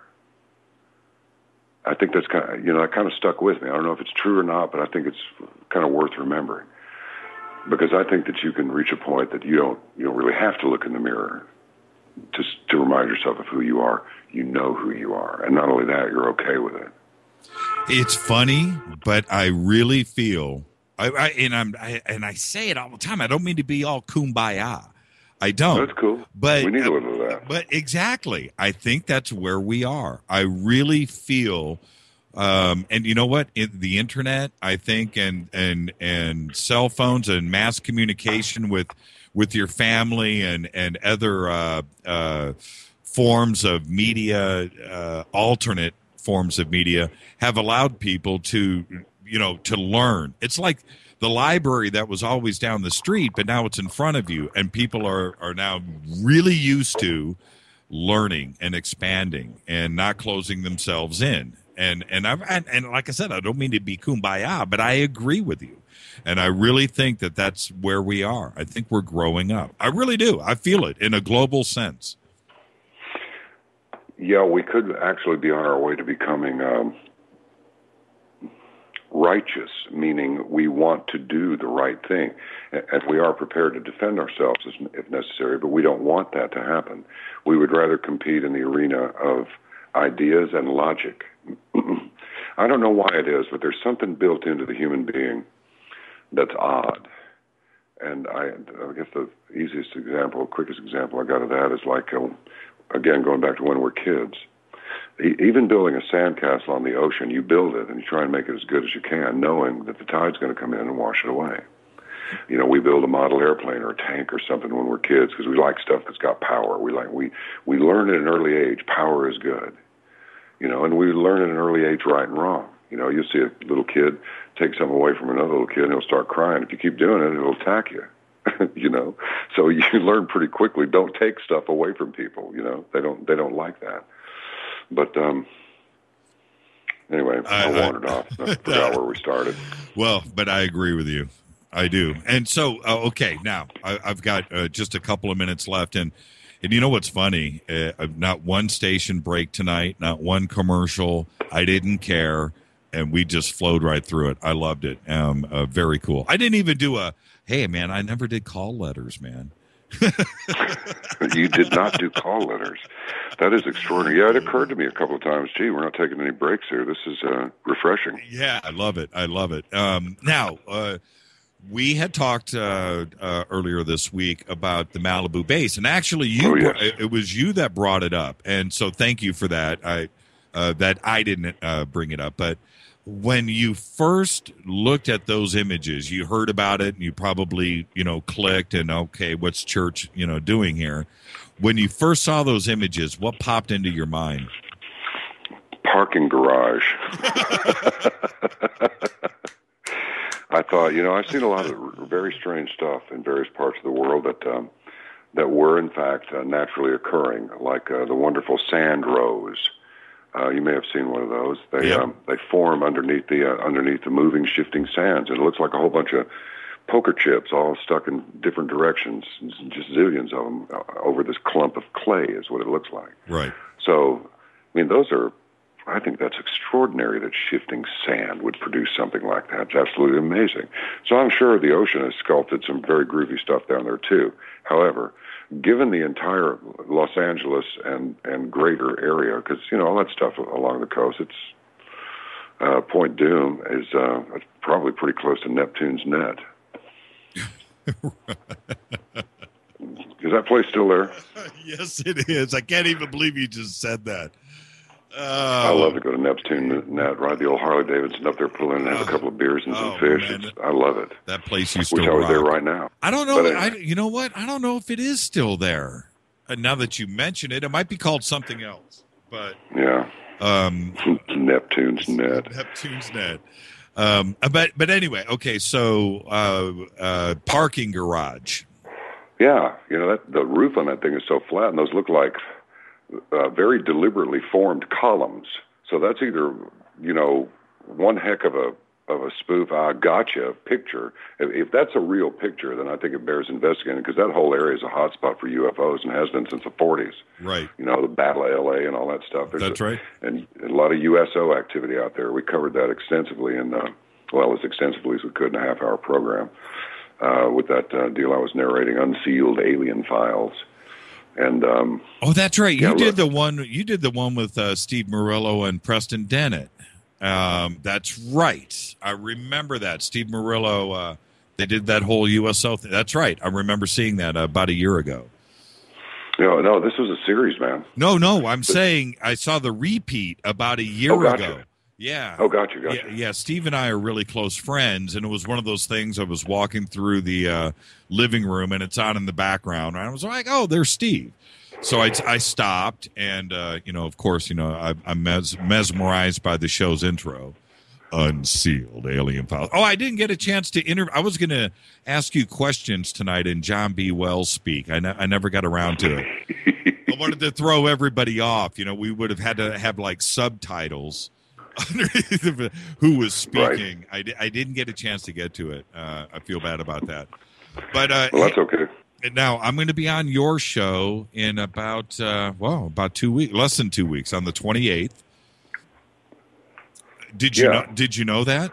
Oh, absolutely, and we'll have a good time because I've had an extraordinarily good time tonight, and we can get into some deeply into some UFO stuff if you want. With me, it's like I'm almost over it. These things obviously exist. Some of them are huge, and too many people have seen them and photographed them.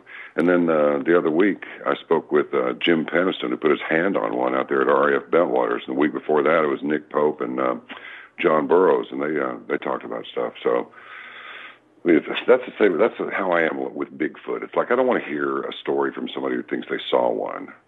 If somebody says, "Listen, Wells, I got a Yeti right here. I knocked him out with a tranquilizer gun, and look, I'm streaming live." And you can tell, look, I'm going to open his mouth. You can tell this ain't no mask, Wells. I'm telling you, this is a real no-kidding Yeti. I want to talk to that guy. Right. You know what I mean? Yep. But I want to talk to somebody who, I winged Bigfoot in the bottom as he was running off. I busted a cap in his bum. I don't want to hear that, I'm the same way. I mean, I've had Dr. Meldrum on the show, Jeffrey Meldrum, the guy, the professor from Idaho State, and he... he's the guy, yeah, okay, all right. But yeah, I'm with you. I'm totally with you. I need to talk to, well, this is the thing. Let me back up a step. And before I let you go, well, I don't have a problem these days when somebody comes to me with a fantastical story. Only because I've had a couple of experiences, and I never shared those experiences with anybody. I kept them to myself. Now, I'm not saying I saw Bigfoot, but I'm saying I saw things in the sky.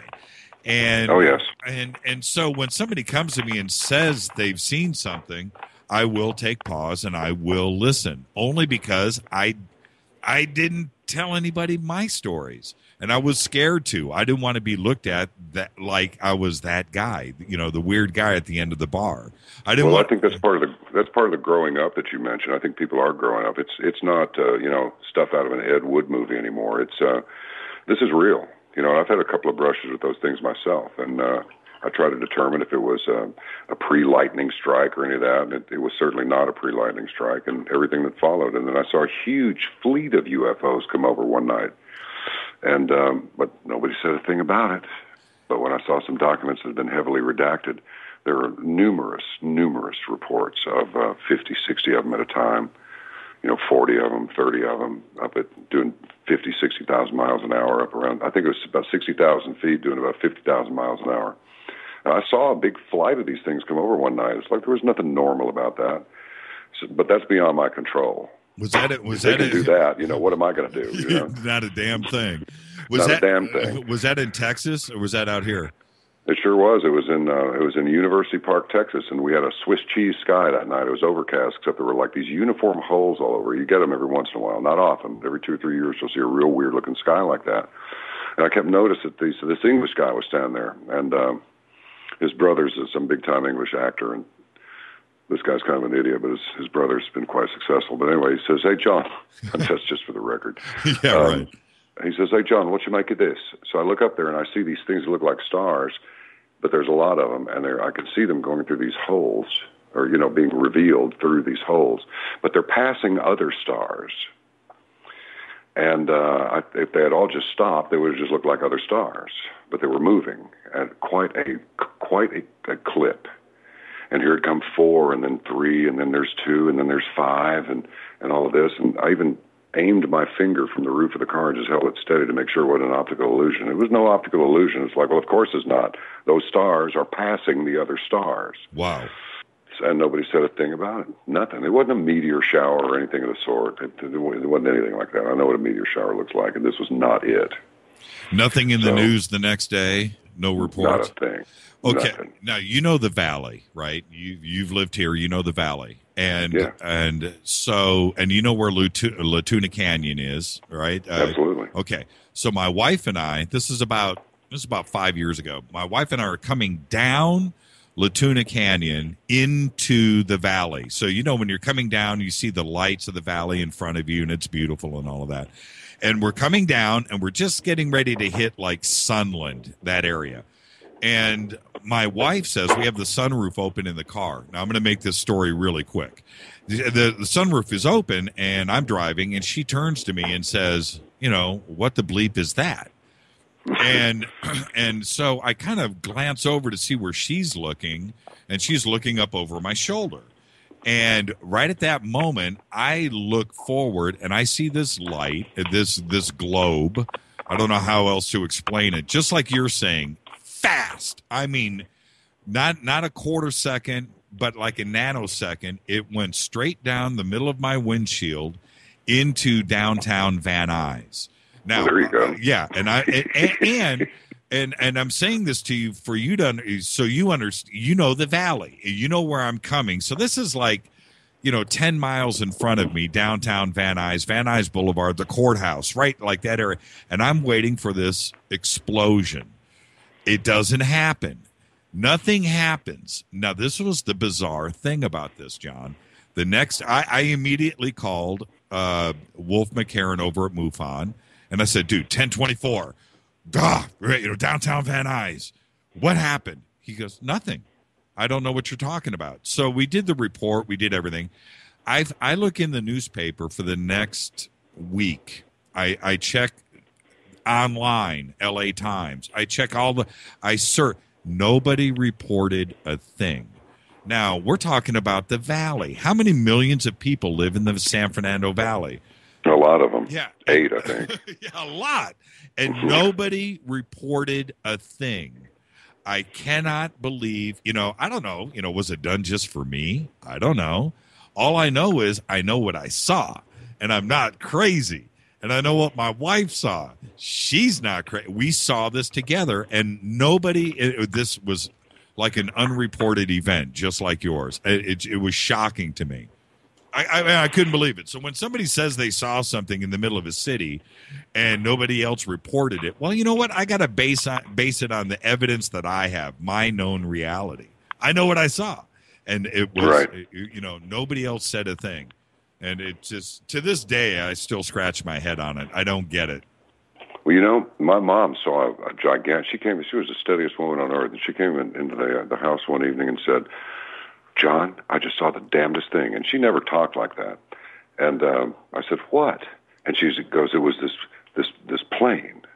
I said, a plane? What about it?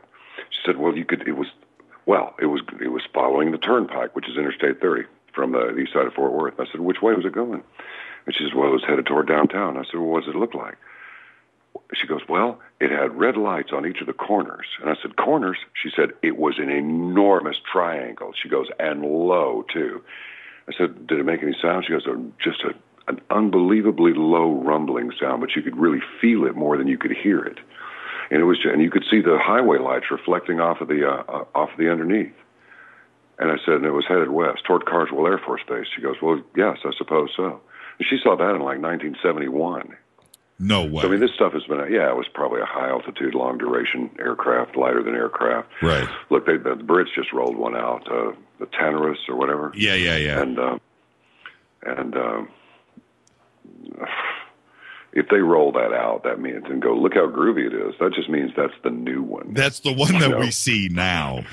Yeah, that's been up there for a long time. Just like the Stealth when they attacked Iraq with those stealth fighters. Those things have been operational since '83. Yeah, absolutely. There's no telling what they have now that's operational. It's probably one of those disc-shaped things. And that's whatever we see now. I mean, that's just what they let you see. It's been going. When the 117 was rolled out, think about that for a second. How long was that in development, cruising around, being seen by so many different people and freaking people out. But then if that's what's flying now, what's sitting over there at Area 51 right now? Something well, I that don't would remember who told me this. It was one of the guests on the show, but they said that, well, now that there's been a leak about this, then we can, I can mention it. And so I guess I can mention it too. But he said on the B-2 stealth bomber, you can actually shut the engines off, and the electromagnetic wave that it develops on its wings becomes the propellant. I'm like, what? And he goes, oh, yeah. You could shut the motors of the jet engines off, and the power generated electromagnetically over the wings propels the craft? Yes. I don't think we should talk about this anymore. That's so cool. Oh man, I gotta get out of. Hey, John, thank you, man. And I'm gonna roll credits. You know what? Might as well. Well, I was gonna say good night. Yeah, you know what? Let's just say good night. Now I'm gonna roll credits in 60 seconds. And very good. Thanks for having me on the program. Remember, when you look at the Caravan of Midnight logo, you'll notice there's nobody sitting on the front candle, at least not anyone you can see. So remember, I'm actually not the leader. I'm the one behind the leader. All right. Now, all right. Caravan to Midnight, all the links are over at jimmychurchradio.com. Go check it out. And John, thank you very much. And the show will repeat over the weekend, and we'll get it up. I'll send you links. I'll send you some audio, and you could do with it what you will. Other than that, listen, I'll be on your show in 2 weeks. So that's going to be a lot of fun. I had a lot of fun tonight. Thanks for bringing me on. I really appreciate it. And thank you for letting me just, I was always a talker. And then when I got into this game, now I can't shut up. So thanks for letting me go. Hey, man, thank you for letting me go. And we'll do it again in about 2 weeks. Have a great weekend. Take care, brother. You too, John. Bye-bye. Bye-bye. John B. Wells, thank you very much. To the bitter end. And wow, I knew it was going to go like that. Thank you, everybody. And that's it. We're gonna let's just roll it. Thank you, Keith. I know everybody was asking for an extra hour, but I didn't want to take John by surprise. Twitter was lighting up all night. Thank you for that. Stay tuned. Coming up next is Behind the Paranormal, followed by After Dark with your host, Brian Alvarez. Again, thank you, everybody. Thank you. Twitter lighting up all night, and I hope everybody just had a great time. Special thanks to Keith Rowland and Art Bell. Fade to Black's executive producer is Rita Kamarian. Show's produced by Hilton J. Palm and Mark D. Kovar. The announcers are Steve Harder and Mark D. Kovar. Music is this guy. I think we'll get him on next week, by the way. Doug Aldrich. Show intro performed by Space Boy. Fade to Black is produced by KJCR for the Dark Matter Radio Network. I am your host, Jimmy Church. Everybody have a great, safe weekend. I know I am. I'm heading out to Malibu on Sunday. We're going to go videotape. We're going to find something out there for you. With all that, see ya. I'll see you next week.